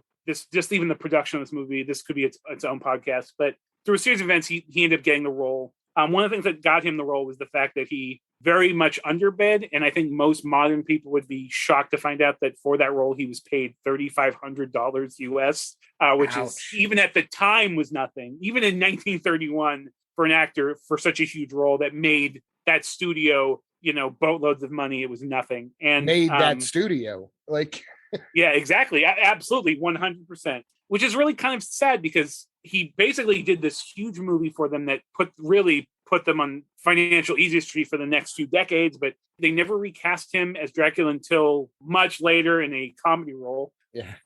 In Abbott and Costello Meet Frankenstein. Yeah, I think most people forget that was the only two times he ever played him. He did play vampires that were very much obviously Dracula without saying he was Dracula. In fact, in Mark of the Vampire, literally almost wearing the identical costume. Some people think that's what pissed off Universal, why they never wanted to sort of not only recast as Dracula, but even in roles, he was always like a second bit player. Even in movies where his character was, if not the lead, a sort of second lead, he always got like third, fourth, fifth billing. Some people think that's what kind of soured Universal on him. Some people think it's because he turned down the Frankenstein role and they felt like he wasn't a team player. I mean, even though at the time, other actors turned down other famous roles, but we don't really know. And it's worth pointing out real quick, based on kind of what you're saying, like whether you're a Lugosi fan or a Karloff fan, I think most people are both. If you're a fan of one, you're a fan of the other. But generally speaking, most people tend to call Karloff the greater monster because Frankenstein, he nails it on such an incredible level. But it is worthy of pointing out to anybody that's interested, without Bela Lugosi, there is no Karloff, because without Dracula, Frankenstein never would have gone into production. 1,000%. So, yeah. Which goes back to, again, how important. And the thing's famously, Dracula's still an incredible film. It's two main points. It's two strengths. People in the intervening years have sort of given Todd Browning shit because it has some pacing problems. All of the sort of chamber room scenes are very slow. The camera hardly ever moves. But there is some really beautiful, there are moments in the film that are like pieces of art. Like there's one moment specifically, which is one of my favorite images in cinema history, where the three Dracula's brides are sort of going to go feast, and Dracula stops them, and he's like, no, that's, he's mine. And it looks like a painting, and it's beautiful. And the two main strengths are this, really the Gothic sets and the Gothic sort of set designs and everything, and Lugosi. If you're a film fan, people now, it's come to find out that there was an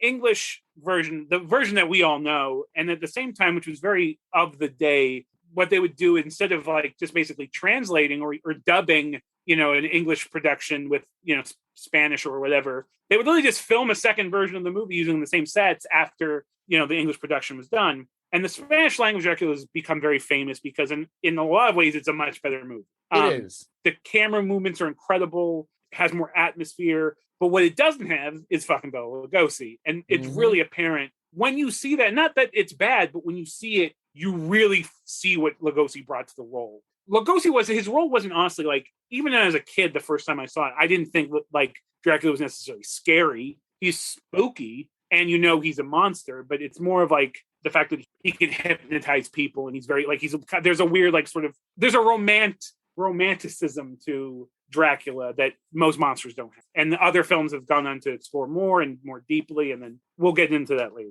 But he's not my favorite Dracula, but he is obviously the Dracula because he's the icon. Again, a lot of choices he made, people went on with forever. They're still, to this day, when people think of Dracula, they really, despite the many other Draculas that have come, you think of the classic Lugosi Dracula.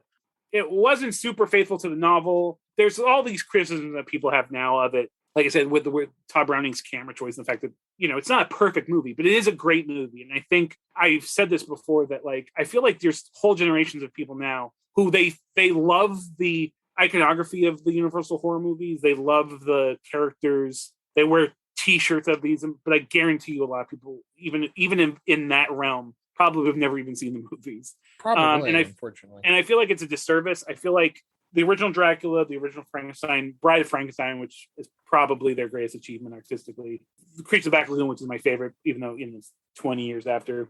They're great movies, and I think they still hold up. And I think Dracula specifically, if you're a fan of horror and you've never seen the Universal Dracula movie, it's really where it all started. And so much of we consider American horror is really rooted in that 1931 film. Really, and to think, you're absolutely right. We're still riffing on it, and it's been 90 years. This is the 90th anniversary of the Todd Browning Lugosi Dracula. Also 90 years on Frankenstein. It's just insane. And here we are. We're still talking about it. We're still selling it. It's coming out on 4K in a couple of weeks, Yeah, and obviously Universal, they know that the importance of that. And I will give Universal credit. They are very protective of that license, specifically the Universal likeness, because obviously other people can use Dracula Frankenstein, but it's that Universal likeness.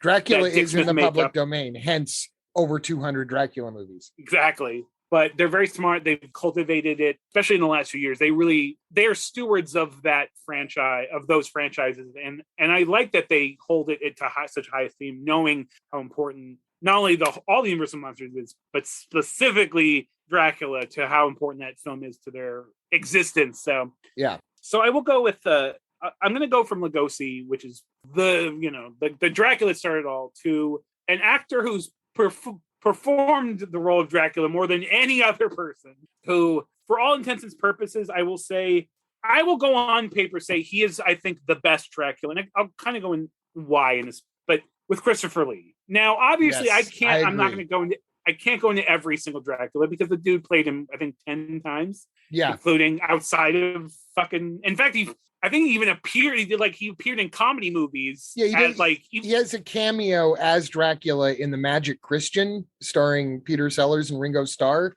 It blows my fucking mind. Like, it's just, whenever Dracula shows up in that movie, I know it's coming and I crack up. It's so fucking good. So the first thing to say about Christopher Lee's Dracula is that he was a legitimate fan of the Stoker novel. If you know anything about Christopher Lee, the guy was a legend in every kind of way. And one of it, he was incredibly smart, incredibly well-read, and was very familiar of the Bram Stoker novel. He was a fan before he became Dracula. He did not like Lugosi's performance either, by the way. No. Well, so kind of going into that, he had a very specific idea of who Dracula was, of what that character, he was very much a purist for his Dracula. And the further that the Hammer films strayed away from the source material, the more upset he would get. Weirdly, some of my favorite performances of him or his version of Dracula aren't the most popular ones, or definitely not the most faithful. In fact, I think his most faithful role is one of my least favorite performances from him, which isn't bad. But the Jess Franco one? Jess Franco. And it's not a bad movie. It's not bad. It's not good either, though. But it just doesn't. No, it's very, especially, and Jess Franco's notorious. Jess Franco made all these sort of lurid pictures and stuff, and you would think, Jess Franco doing Dracula, that's going to be really lascivious, and it's not. It's pretty rote. It's true. I own it, so full disclosure, I'm not knocking the movie. I proudly own. It's called Count Dracula. That's the full title. And in Europe, though, wasn't it called The Castle of Dracula, though, too? It had multiple titles. It might have been. The Blu-ray I have of it is Count Dracula. It's Count Dracula, exactly. It's Count Dracula. Yeah. Famously, it's because it was touted as the most accurate. It's not, though. But It was touted as the most accurate. The most thing, because at that point, he was the only Dracula to have a mustache. And in the novel, Dracula has a mustache. And it was very, we know of Christopher Lee. One thing I will say, hands down, Christopher Lee's Dracula is the most legitimately scary, especially by that point. Physically, he stands apart from every other Dracula. He's 500 feet tall. Yeah, exactly. In real life. Legitimate yeah, exactly. Legitimately 6'5". He definitely, the costuming is very much Lugosi-inspired garb when he wore an opera cape and the whole deal. Where Lugosi had this sort of Eastern European, sort of swarthy handsomeness, Christopher Lee is, with his very British teeth and his very intense eyes and his sort of tall, gaunt physicality. He's not the most debonair. He's still very handsome in his own way, in a sort of left of center way.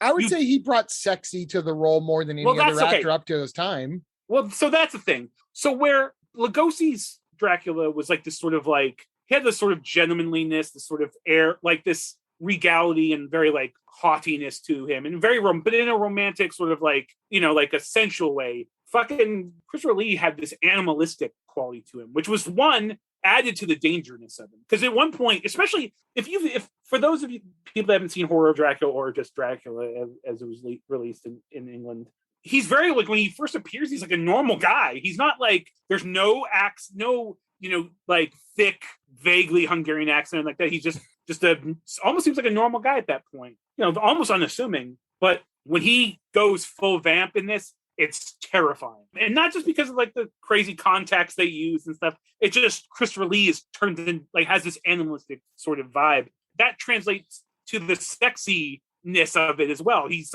this isn't a Dracula that's going to sneak up and, this dude takes what he wants. It's very a physical performance, and it's completely a different version of sexuality. While Christopher Lee's over here getting the job done with his animalistic style, Bela Lugosi's off to the corner going, blah, in the friend zone again. Like, it's like, yeah, it's like night and day.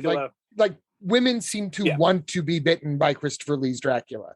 Like, he doesn't even have to hypnotize them. They just kind of go fine and present their throat. Exactly. Well, like at one point, I don't know if it was Case of Blood Dracula, one of the sequels, literally, like, that's the women are like inviting it. Like, they're, and that a lot of the Hammer stuff really played into like the repressed sexuality of the time. Hammer, very notoriously, if you don't know Hammer film, they definitely honed in on the luridness, a lot of cleavage, a lot of beautiful women. The Hammer hotties, or whatever version of that term you want to use. Hammer's notoriously, they use Caroline Munro and all these very beautiful women, and they definitely, that's in these Christopher Lee roles. But it's such a weird.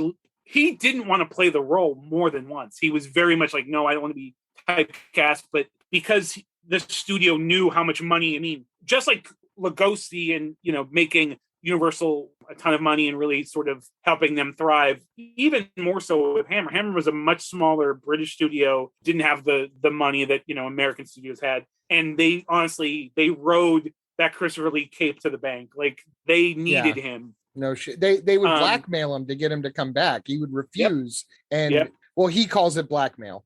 But they were like, everybody's going to lose their jobs. It was definitely, if not blackmail, it was guilt tripping. It's exactly. But he called it blackmail. But they would say your mates aren't going to work because you don't want to put on a cape. And exactly. So, he'd eventually do it. But he would, he would notoriously like speak out against them during the promotion. While filming it. Like, I think I actually might have a quote here. Yeah. Lee says, "I'm doing it under protest. I think it is fatuous. I can think of 20 adjectives: fatuous, pointless, absurd. It's not a comedy, but it's got a comic title. I don't see the point." He was very Christopher Lee about it. That was a promotional tour for it. But he got away with it because he's like, the thing is that I think one thing that made him such a, especially in like his like fan club and stuff of the time, like he was very outspoken about, because again, he was a purist, but I think a lot of fans respected that about him. Was one, that he knew the source material, that he was a fan of the book, and that he wanted his Dracula to be pure. He wanted it to be, there were in pretty much every film, especially the later films, he would refuse to say dialogue and insert without asking. In one of them, he does not speak. In Dracula, Prince of Darkness, he has second no film, line. He doesn't speak. Which I wanted to actually get to that. Actually, okay. I'm glad you mentioned it. Throughout the films, Dracula sort of at one point he's basically modern day, and he's sort of masquerading as a human businessman, and one of the most ludicrous Dracula plots of all time. But in the film, I actually really like. But I'll get to that. Yeah, I like that one too. I like all of them. I like all the Hammer Draculas. I'll just put it out there. I even like the Dracula. The Daughters of Dracula that doesn't have Christopher Lee. A fucking great movie. The Brides of Dracula. That might be Dracula, a different movie. That's maybe my second or third favorite in the Dracula series, and it's so good. It does have Peter Cushing playing Van Helsing, which is really the crux that's what ties the series together. But it's actually a really good vampire movie that doesn't have Dracula. It just has Dracula in the title. And then, like you said, to get back on track, Christopher Lee came back for Prince of Darkness, where he had no dialogue. Yeah, and it's still it's an incredible performance. In fact, I think of all the films, it's his most. First off, it's got some of the most iconic, a lot of times if you Google Christopher Lee Dracula, a lot of the images that are probably going to come up is from that movie, because there's a lot of these really iconic scenes and stuff, and it's really where those red eyes and the crazy, it's really where he got to really be like the scary version of Dracula. But again, it's a performance with no words, and it's incredible. It's one of my favorite Dracula movies. There's throughout the films, like his sometimes he's not even in the film that much. Sometimes he has a little bit of dialogue, sometimes he has more, but he's always so magnetic, and he's really the through line throughout all of those, the Christopher Lee Dracula films specifically. I know like people do not like Dracula AD. I fucking love it. I get why people don't like it, but I think it's one of the most interesting ones. I think one of the main problems with it has a special place in my heart. People who know me know what that movie means to me. Well, and I think is like, quite frankly, I can get why a lot of especially with the Hammer films, once it gets to the sort of like chamber room drama aspects of those films, they do slow down a little bit. And I think with Dracula, once you've seen, all the steps of like rationale of like, how does Dracula get reincarnated, or how does he come back to life, and who are the characters?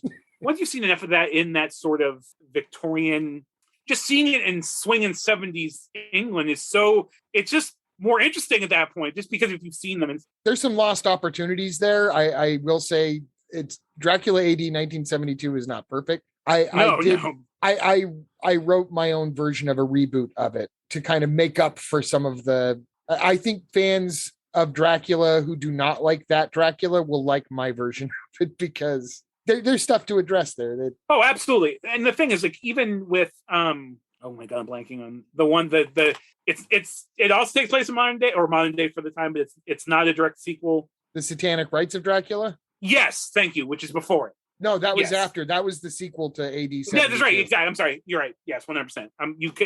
I got confused. But yes, the Satanic, which is still my favorite title of any Dracula movie. But which is actually literally the point I was about to make, was that that's something that Chris really hated. He did not want any of the satanic. He didn't, he was very much against it. He hated that they went that direction. It is weird that they leaned so heavily into that in the Hammer horror films, and really less so. Pretty much every other version of Dracula doesn't really lean into the whole sort of satanic origin of Dracula, outside of one other film that I will get into. But yeah, it's Satanic Rites Dracula is bananas. It's out there. And people hate it because the look of it, because there's nothing gothic about it. I actually think I really like the way it looks. I like the way it looks. I like the music. I like the movie. Again, I think I'm not going to apologize for it. I don't know if you're the same way. I also have a weakness for 70s England anyways, like they're culturally and stuff. So Truly. That might have a lot to do with it. But I mean, obviously I could talk about Christopher Lee for the next hour. And I think I've maybe mentioned this before. If you say Dracula to me, like if I see Dracula, I don't think of Lugosi. I don't think of the very first one I think of is Christopher Lee. And I don't know if that's because just the amount of times I've seen at this point now, especially how many times I've seen him in the roles, but I just think him snarling when he's full blown vampire rage mode. It's still, I think, the most perfect looking Dracula. I 100% agree.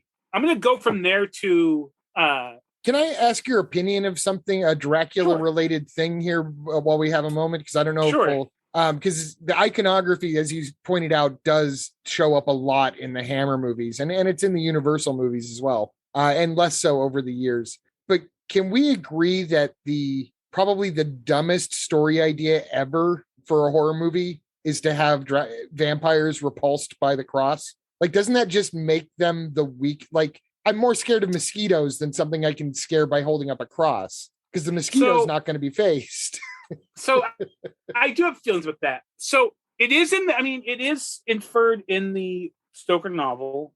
I think I've read that that wasn't something that was in Romanian folk tales or mythology. That specifically was something Bram Stoker took from the stage play Faust, because in the play Faust, he's repelled by images of the cross. And Stoker really researched, Dracula is a very well researched book. Especially for something that's based on folklore, and ironically, very little of it outside of the name comes from Vlad Tepes the Impaler. So it's funny.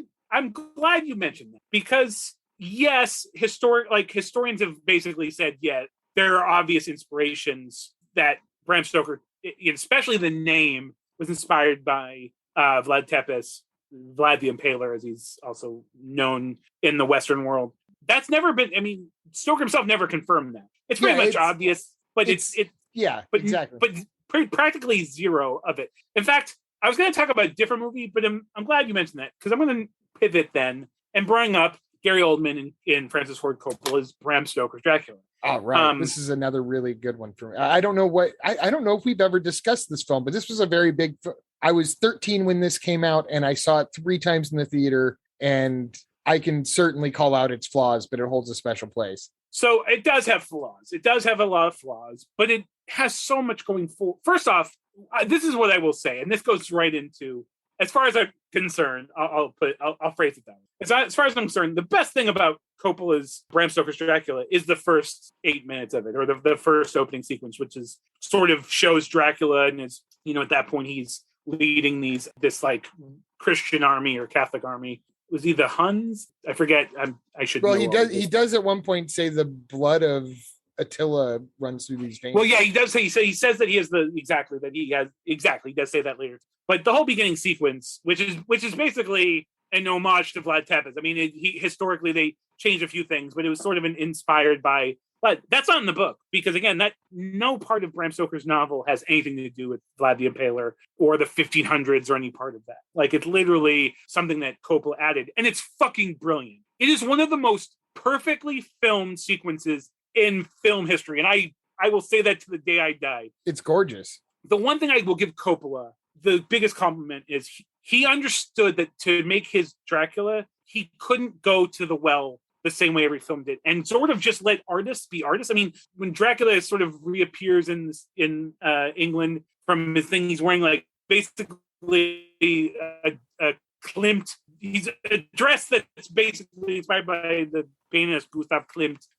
There's all these artistic, almost like a comic book, with this very high contrast, the red background with the sort of heavily contrasted shadowed images and shot in camera. This was not brilliantly. These were not visual effects made. These were not computer effects. The only computer effect in the movie, I think, is the blue flame at the beginning when the I think even that was, if I'm not mistaken, even that was in camera trickery. If I'm not mistaken, it might have been a Pepper's ghost effect, which is heavily used in Disneyland's Haunted Mansion.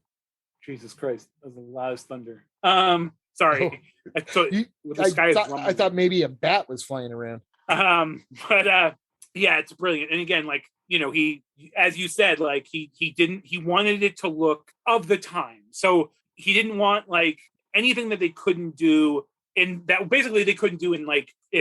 silent films of the era, like all in camera trickery and stuff like that. Like Guy Madden type tricks, My favorite thing about the film is flawed. So the performances are flawed. I think most of the film's okay. I need to mention that if we're talking about roles, I have to speak specifically about Gary Oldman, because really, even though Gary Oldman had done other films that were very well known at this point, he wasn't a name in the U.S. And this was really the film that people really realized the genius. And if I'm being honest, probably the quote unquote best actor to play Dracula ever, as far as the one that's like the most well-respected thespian. Not that to speak ill of anybody else on this list, but because some great actors play. I mean, obviously, most of them didn't go on to win Oscars, though. Exactly. Yeah. And Gary Oldman's known as one of the most versatile actors ever. So first off, the whole invention of the whole love story between Dracula and Mina, and it's basically like Mina is in this film like a reincarnation of his basically at the beginning of the film he rejects God. They defeat this army, and then the army basically decides to pull it. They know they're defeated, but as like one last fucking stab against Vlad Dracula, they shoot an arrow into his castle with a note basically saying that they killed Vlad on the battlefield, which sends his wife into a suicidal fit and jumps out of the castle to her death. An incredible scene. That fall sequence was the best fall sequence in any film ever. It's definitely better than RoboCop. But he basically, the death of his wife after he in the name of God, in the glory of God, and he defeats this army, and then he still comes back, and the love of his life is dead. He rejects God, and that's what really turns him into a vampire in this version of Dracula. And then it becomes this whole like forced love story where they really lean into the romance more than in any other film, except for possibly one, which I will talk about. I'm going to be interested to see which one you bring up, because I have a source for this reincarnation thing, and I don't know if you have a source as well. Like an inspiration for why they went this way? Yes. I might have actually. Well, I forgot literally what I was just about to say. Either way, what is the source for? The reincarnation, like you said, it's not in the novel, the love story involving the reincarnation. The first time that ever showed up was in the Dan Curtis version of Dracula starring Jack Palance, which Jack Palance as Dracula is pretty damn good. I know he was almost on this list, but I haven't seen it in 20 years. And I was like I knew I didn't know enough. Everyone that we've talked about so far has been better than that one. But the reason why I bring it up, Dan Curtis wrote it into his version of Dracula with Jack Palance, and he recycled it from something he had initially written for Dark Shadows. So Barnabas Collins actually has everything to do with why there's a reincarnation storyline in the Dracula timeline. I didn't know that, actually. Yeah. God damn it, Devin! You've always got the good facts. I did not know that. That's incredible. But to bring it back to specifically Gary Oldman, Gary Oldman's performance is great. And I think it's unfortunate that it's really uneven because really where he's the most interesting is in the first half of the film when he is which is like in the movie when Jonathan Harker goes to Dracula. That's really where you're introduced to Dracula. A lot of people really hate that first half because they think he looks ridiculous with his weird, like butt, hair buns look, thing. yes. But it's great. Which, I think it's phenomenal. The performance is so delicious in that, like, even on the things that Coppola invented, or not honestly Coppola, the screenwriter invented, where like he like licks Harker cuts himself on the knife and he turns around and he like licks the knife and he gets all orgasmic about it. All those great things are so fucking good. And like it's such a great collaboration of director and actor because a lot of it is, just fucking Gary Oldman being Gary Oldman and being an incredible actor. And apparently wasn't the best time for him. He was struggling with some alcoholism. I think he was having issues with his wife. Apparently him and Winona Ryder were friendly at first, and then apparently something happened and they became not friendly, which Winona's gone on to say, I guess, that they're really great friends now, but at the time she sort of said he wasn't in the best place. Coppola had given him he didn't want to even, he wasn't a Dracula fan. He wanted to make the movie apparently because he was a fan of Coppola, and he's like, this is one of the greatest American directors of all time, and this is such a great opportunity. He's gone and say he really does he likes the film and he likes the role, but he had no intention of playing Dracula. It wasn't like I love Dracula. I thought you were going to say he went on to do it because of his love for Keanu Reeves. No, but that's so. I will say, obviously, so at the time, especially because I remember coming out of the theater and we were like, yeah, it was cool. The fuck was up with Keanu Reeves? At the time, he was trying. Damn it, he was trying. Well, so it's funny because first off, which makes me it fills my heart with love because obviously now the whole world loves Keanu. At the time, fucking Johnny Mnemonic and stuff, I wasn't necessarily. I saw Keanu as very limited in his acting. Coppola's gone on to actually fucking defend him and say, look, the reason it actually came out the way it did is because he was such a perfectionist and he wanted it to be so good that he kept forcing it. And Coppola's like, just relax, but he's gone on to say that he doesn't even give a shit because he loves Keanu so much. He's like Keanu is a prince. He's like, I will never not love that guy. So yeah, and again, Keanu's pretty self-deprecating himself about his role in that movie, and I give him a pass, but it took a little while for me to give him a pass. I look as awkward as it is, it's still better than Kevin Costner and Robin. That's all I'll say. 100%. At least he tried. Very well put. Okay, James, you just completely flipped me on that. You were absolutely right. What do you think of Hopkins, though? I go back and forth on that performance of Hopkins. Sometimes I love it, sometimes I hate it. It kind of depends on the day. It's funny because there's parallels to another movie I'll talk about, but on paper it's amazing. When you see that, you're like, oh fuck yes. But I think a lot of it's in the script and the way that they wrote this version of Van Helsing, and I don't think as you would think like, oh, Anthony Hopkins is Van Helsing, that's going to be amazing. It's all right. The thing is, honestly, outside of the visuals and outside of Gary Oldman and outside of my love for Winona Ryder, it's all right. Like, the movie's okay. Like, it looks incredible. It's a feast for the eyes. It really is. Feast for the eyes. It's definitely worth watching. 100%. Oldman is not my favorite Dracula, but this might be my favorite Dracula movie. It's kind of weird how that works out with this particular character. It's not like there are things that I love about different versions of Dracula that I will fight to the death for, but they're completely kind of contradictory to things that I love or hate about other versions of Dracula. I mean, the thing is, like, it strays from the source material by adding a bunch of stuff. But to be fair, it's very accurate to the novel. The first one to ever have Quincy the Texan in it. That's right. Exactly. Exactly. And like a lot of movies weirdly like either combine characters or like for some reason some movies flipped the characters of Lucy and Mina, like their names for no reason. Like the things that make this film really stray away from Stoker's is not the stuff that they omitted, but the stuff that they added, like the whole beginning sequence. But again, that's my favorite part of the whole movie. But Gary Oldman his Dracula definitely had the romantic aspect of it. In fact, that sort of really was the through line through the whole movie was that he was a romantic at heart who his heart was broken and it led him to be an immortal fucking bloodsucker. But he's great in it. I think he's most effective when he's the old, super creepy Dracula at the beginning of the movie. But it's not my favorite, but it is a damn good movie. I think it's one of Coppola's better films, especially better, one of his better films past, say, I don't probably his last really great film or last Yes. real. I mean, I think that's the way to put it. His last one that's really But- relevant to me, anyways, and I think a lot of people.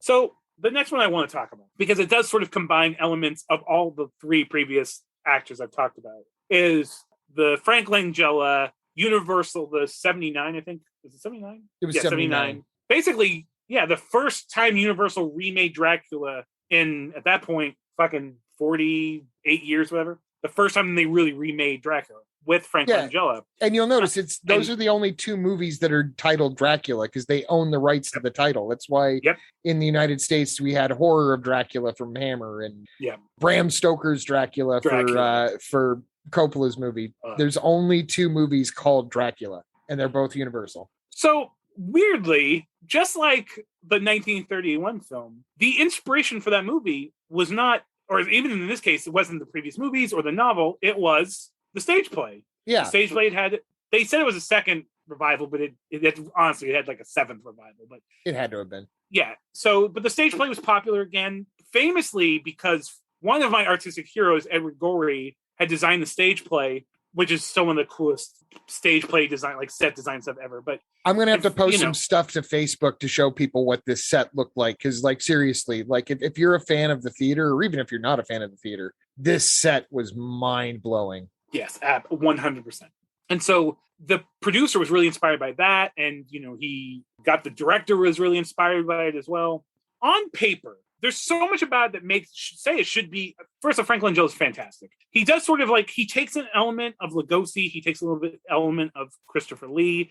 At that point, probably the most handsome guy to really play him. Like very, very, I mean, that's subjective, I guess, but just Langella is just being Langella. He has a lot of presence and he's very regal and very like, yet somehow casual at the same time. Yeah, absolutely. It's very difficult to describe Langella's presence on screen, but he's the only one who can do it. I love Langella. My favorite thing about Frank Langella is that he is on record as saying one of his favorite performances he's ever done was as Skeletor in the Masters of the Universe movie. And for that reason alone, I will love Frank Langella forever. I will say he was the best part of the movie. Oh yeah, hands down. Yeah. But so first off, it's got an amazing cast. You've got fucking Sir Laurence Olivier playing Van Helsing, which I don't think he's like an hour before you actually see him. But anyways, the cast is great. The movie looked incredible. Donald Pleasance was Dr. Seward. Well, I was going to get to Donald Pleasance because sorry.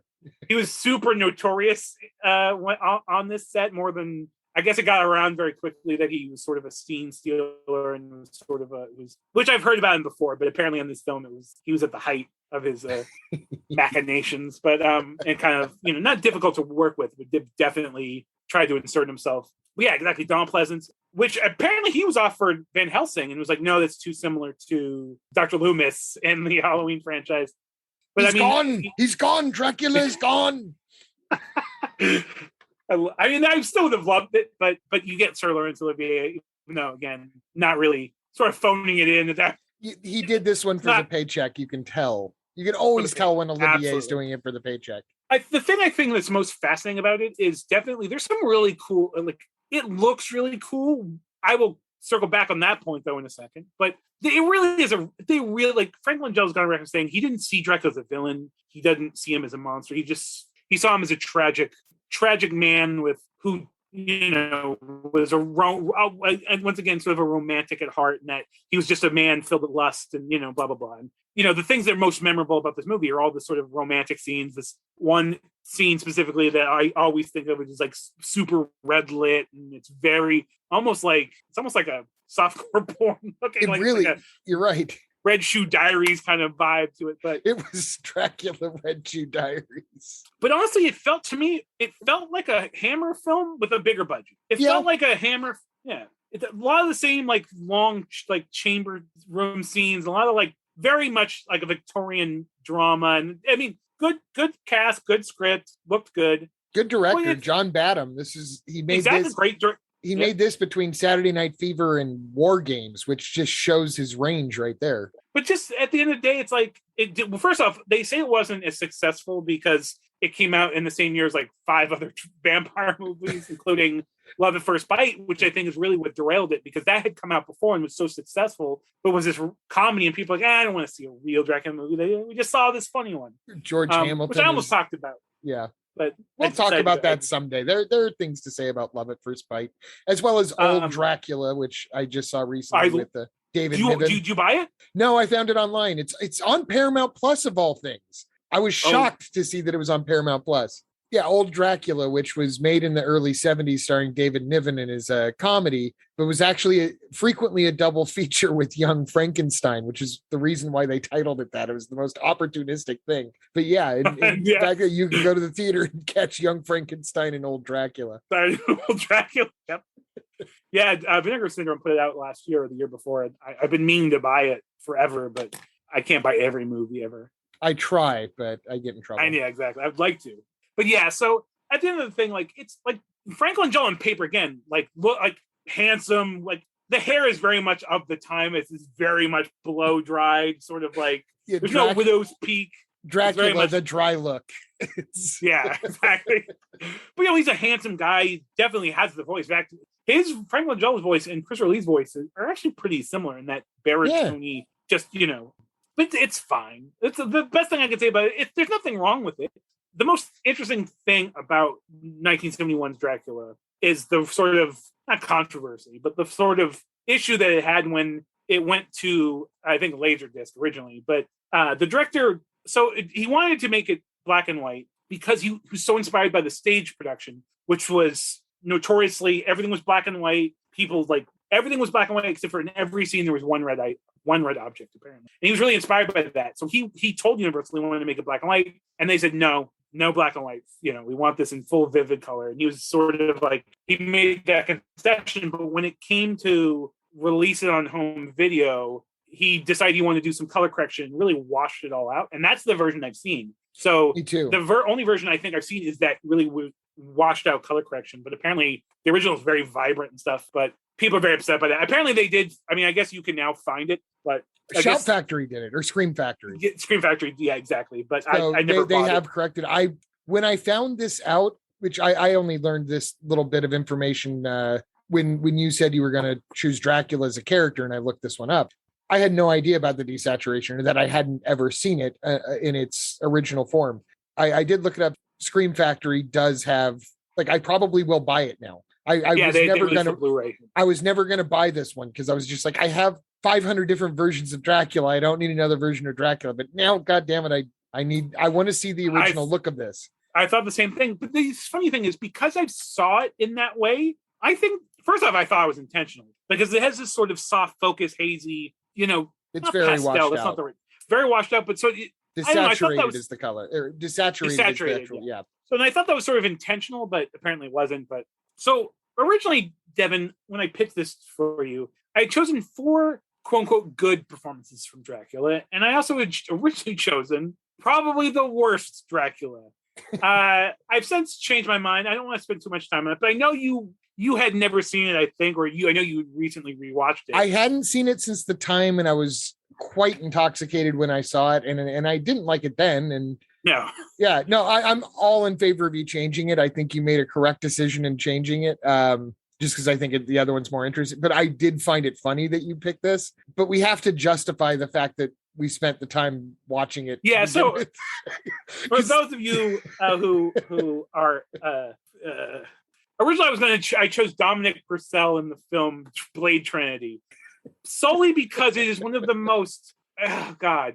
First of all, I will say this. I want your take on this. I want to know. I am a big fan of the Blade trilogy or the Blade Trinity. I think the first one's great. I think the opening sequence in the first Blade film is probably one of the best vampire movie scenes of all time. It's brilliant. I was literally, first off, I am a big fan of the comic book. I'm a big comic book nerd. The character Blade, obviously he's a Marvel character. He appeared in this book called Tomb of Dracula, which is one of the coolest fucking versions of Dracula ever. 70s Marvel horror comics are great. And this version of Dracula actually had a mustache, just like he did in the book, just like Christopher Lee so dearly wanted, which is why he played the Jess Franco role. Great character. But, at the time I was working at a comic store and I was like, look, I have to be the first in line for every comic book movie. I was the first in line for Blade, saw it first showing, first day, blah, blah, blah. And they're not the best films. And specifically Blade Trinity is a train wreck of a film.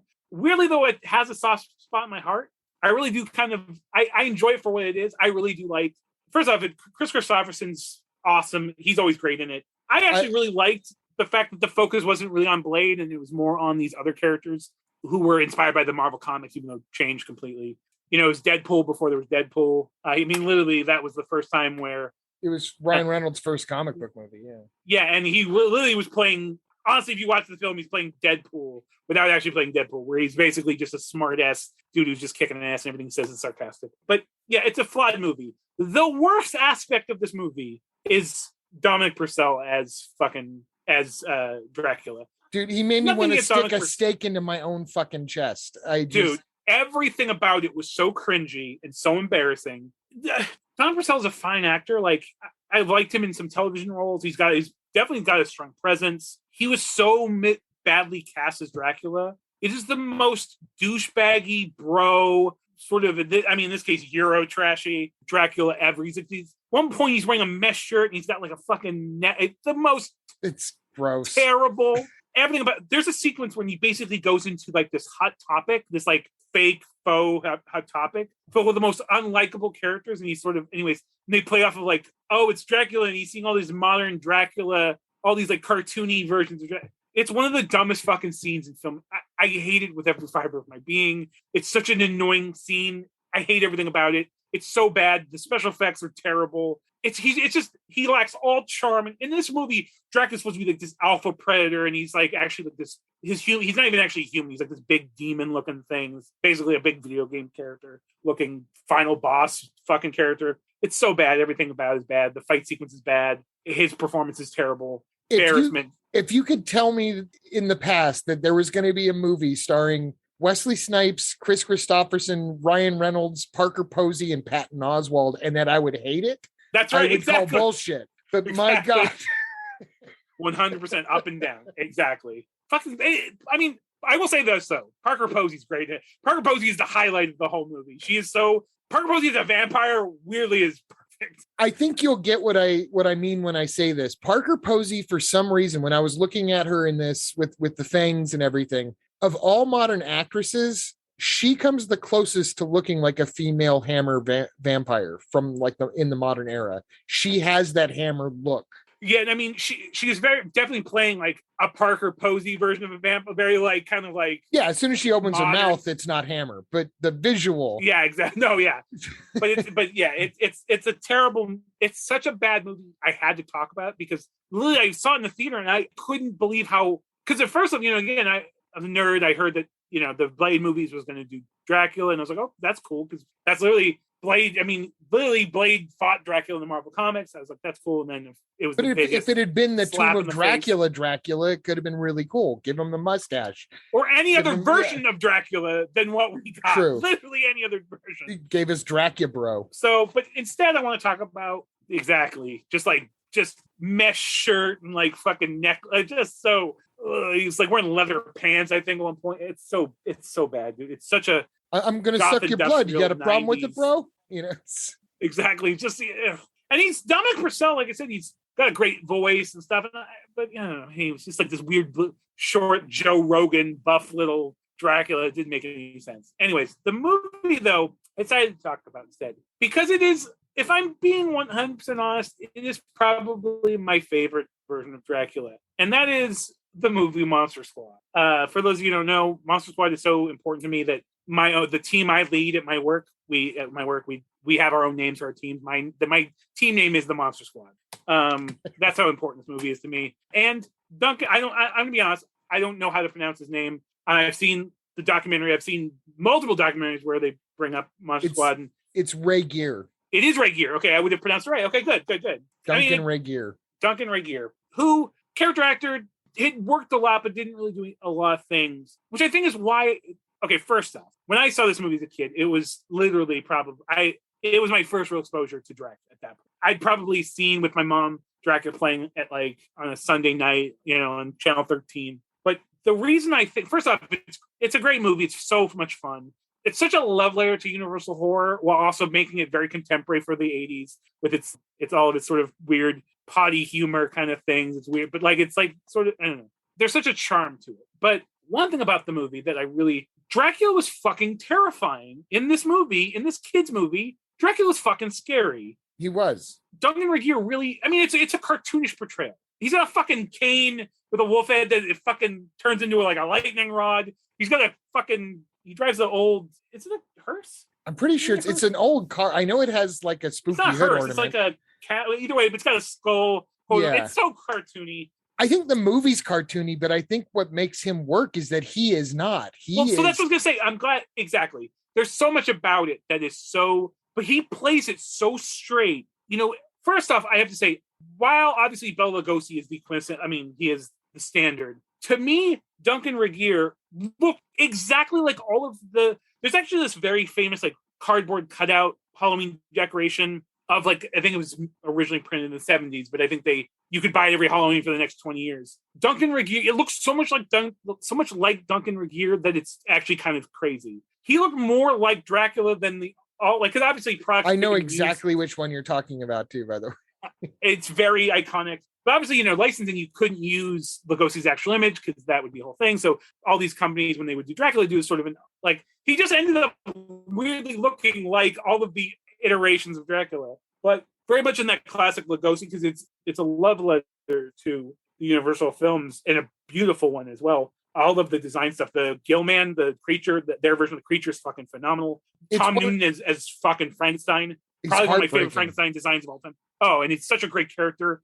It's in the top 5 best like love letter to fill in the blank type movies. Like, I agree 100%. It's such an inspiration to what I work on now, and it's it was definitely a thing of the time where he had to fight to make the movie. They didn't think those Universal monsters would be successful, and he was very adamant about it. This is Fred Decker and Shane Black. Fred Decker, the incredible Fred Decker, one of my icons. I mean, yeah.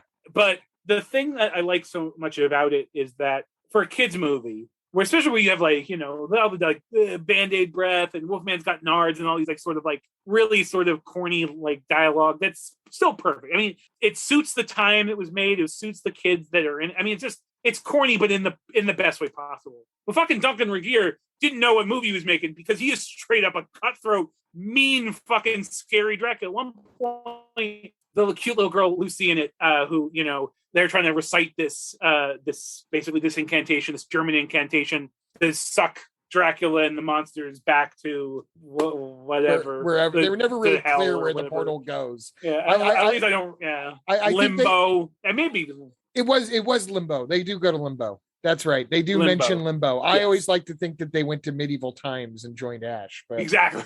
But she's trying to, the scary German guy is trying to get this cute little girl to recite this thing, and Dracula picks this little girl up and basically hisses in her face and calls her a bitch. And I saw this movie in the theater when I was a kid. I almost pissed my pants. Right. It was the scariest thing I ever saw because you just didn't see that. You don't see.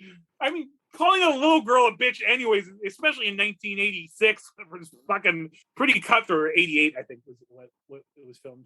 But it's just so good, and every time he's on screen, he's fucking magnetic. And he's all there's a scene where they go and they blow up their fucking. They go to the Monster Squad has a tree house base, and he blows it up, which is the weirdest thing for Dracula to do. Dracula blows up their treehouse with dynamite. Treehouse, and it's so honestly, it's dumb. If I'm you, it's stupid. It doesn't make why would Dracula do of all things? But he's sending a message. He's a tough dude. But with that said, he's so in the moment. He's so evil in that moment. Obviously Christopher Lee is Christopher Lee, and he's probably the greatest. His version of Dracula is probably the greatest ever, and Lugosi's is the first, and he's an icon. And there's all these great actors, but to me, my favorite the Dracula of my youth, and that's really what a lot of stuff goes down to is Christopher Reeves, for guys like us, he will always be the best Superman because he's the Superman. Even though we had previous Reeves who've done him, and George we had Reeve. Other versions. Even though they're in Fleischer Superman, which is again when I was a kid, I loved the Fleischer Superman cartoon. But still, Christopher Reeves is still I still think Christopher Reeves is the best. Yeah, he sort of really nails what that character, which we've talked about this on this podcast already. But just like that, you have that thing to me because he was the the first real like on-screen Dracula I saw, and the one that scared the shit out of me. Duncan Regeer will always be like have a place in my heart. And again, I think in a film where so much of its fan base is just, you know, the sort of love of the 80s and the like the campy aspect of it and stuff, which is I appreciate all that stuff. Again, it's a movie I grew up with. I love it. It's, you know, I sometimes think that, like, first off, John Grease is fucking great in it too. John Grease, who's great in it, fucking everything he's ever done, and also played multiple Wolfmen, which is really weird. Which I think we've talked about this podcast. Or yeah, because I hadn't put it together yet that he was also the werewolf in Fright Night 2, and you had brought that up, right. I think, in our werewolf episode. That's right, and we did exactly. But John Grease is always great, and he's really great in this role too. In fact, the dad is really good. Man, I just love this. What a cast! I mean, it's fully cast. I mean, the mother is the, you know, who's in Die Hard, Lethal Weapon, like exactly, sort of like she was like the she was the mom in the Goonies. That's right, exactly. The Goonies and the Monster Squad had the same mom. That just mind blown. I why didn't I ever put that together before? The other thing that's great about it too is like there's so much. The script is actually really good. Like the whole like. You know, there's that dynamic of the mom and the dad fighting because the dad's a cop and he works in hours, and they have that whole tension. And like, first off, let me also say Andre Gower, who was the sort of the star. He plays Sean. He plays the sort of the head of the Monster Squad. Him and Rudy are the sort of two main stars. My heart goes out to Andre Gower. He recently had a very serious heart attack. Did he? I didn't hear that. Yeah, he almost died. He is doing better, but anyway. I hope he's okay. We've already lost Horace. That's right. Exactly. Which is Horace never got to sort of see how popular it became afterwards. I have to say, the way that Horace dresses in this movie is exactly how I dressed when this movie came out, with the fucking TNC Surf t-shirts and the fucking super loud print little swim shorts. You know. God, yeah, those weird board shorts. I relate to that too, and I'm glad you said something because I never would have admitted it. Yeah. I would honestly, if I could dress like that today, I still would. I still think it was the height of fashion. No, I wanted to be Rudy. I wanted that's the thing is, to be Rudy. Of course, but we weren't Rudy. Come on, Devin. Let's be honest. Come on, Rudy. I have smoked enough cigarettes to be Rudy by now. It's funny too, because if you see the actor who played Rudy now, because you know, like first off, he looks like a Wes Anderson actor. The movie was it was created by Fred Dekker and directed by Fred Dekker, but Shane Black wrote the script, or I think that they co-wrote it maybe, but I think they co-wrote. So that's why I think there's so much meat to the script. This silly movie that could have just been a dumb Halloween Town type, like, you know, just this sort of, you know, fluffy kids movie. It's got a lot of meat to it and stuff, but the fact that, like I said, Dracula calls a little girl a bitch. It's a bitch, fucking, exactly. It's fucking amazing. And there's allegories to the Nazis, and you know, scary German guy was a I don't know if he was in Auschwitz, but anyways, he was a survivor of the concentration camps and stuff. You know, there's a lot of these really heavy things in this movie, but it's phenomenal. And I think too, we have a lot of movies like where, you know, in fact, I think in the 50s, like every other horror movie was Wolfman fights Dracula, fights the Frankenstein, like, but and then it became I was a teenage fill in the blank, you know? Exactly. But this was the first movie where you got to basically see all of the monsters team up to be like a team of bad guys. And that was dope as fuck when I was a kid. I thought that was so cool. Like, you never got, you know, that's something like before the Monster Squad you would think about. Because, you know, you had things in cartoons and stuff that would sort of imply those kind of things in comic books, but you never saw it in the big screen. So the fact that they sort of like, you know, to use wrestling parlance, Frankenstein has a face turn where he sort of becomes the hero. And if you, as a kid, if you didn't fucking cheer or get welled up when Frankenstein tells Dracula he's bogus and backhands him into the limbo, I don't know to tell you, man, you don't have a heart. Because dude, I still tear up watching him say goodbye to Phoebe. Oh, it's still exactly. Oh God, it's so great. Anyways, to me, it's the perfect movie to end on, as far as I'm concerned, because it is. To me, that is really. It's fun and it's genuinely scary. It's got some spook to it. Yeah, and I think again, a lot of that is due to how Duncan, and again, John Grease, like he has this pathos of this humanity because he doesn't want to be a Wolfman, and you know, he begs, he wants to die, in fact. But to bring it back to Dracula, like I said, this could have been a very like campy. This could have been, you know, SCTV. Like it could have been a very like corny Dracula or very unscary Dracula anyways. And Duncan Regier's like, fuck that, I'm playing a scary ass Dracula, and I bless his heart for it. So absolutely. Well, I think we've said as much as we really have time to say about Marlowe and Dracula. I think this was a success. I really enjoyed having this conversation with you. I greatly enjoyed it, and I definitely think this will be one that we'll have to revisit. I think I like this format. I think hopefully if our people listen to it, enjoy it, but I thought this was really interesting. Good idea, Devin. Once again, good idea. Thank you. I enjoyed this a lot. And I'm still going to hold you to watching Marlowe. One of these days, I'm going to watch it. It may have to happen off podcast, but I've been dying ever since I saw this about a year ago, a little over a year ago. I've been dying to have somebody to talk to about this movie. Did I ever show you Harper? That was one that I watched a lot in my first apartment with Paul Newman. I might have. It's hard to recall some of those days. It was Paul Newman doing Lou Harper, which was actually based on Lou Archer, which is another hard-boiled detective novel, but made about the same time as Marlowe. I was just wondering because I think 60s. Well, he did it again in the 70s. There was a sequel in the 70s called The Drowning Pool where he played Harper again. But yeah, I was going to say, if you knew that one, it's kind of a good double feature with Marlowe. They're kind of spiritual cousins or stylistic cousins, I should say. My whole plan for this weekend is to not do anything productive and try to just chill and watch TV and movies. And so I promise by the next time we speak, I'll have watched it. All right, cool. And I am going to try to track down that Shout Factory disc so I can finally see the John Badham, Frank Langella version of Dracula in its original color timing, because it might make a difference. Like, never underestimate what color can do. Like, no, I like the movie, but I've always found it a little dull, and I think adding a little more color might be the pop it needs. I definitely found it a little boring, and I definitely think maybe some more color might change it. I would be willing to try. So you let me know first if you had any. Will do. All right. Until then, folks, we'll be back around soon.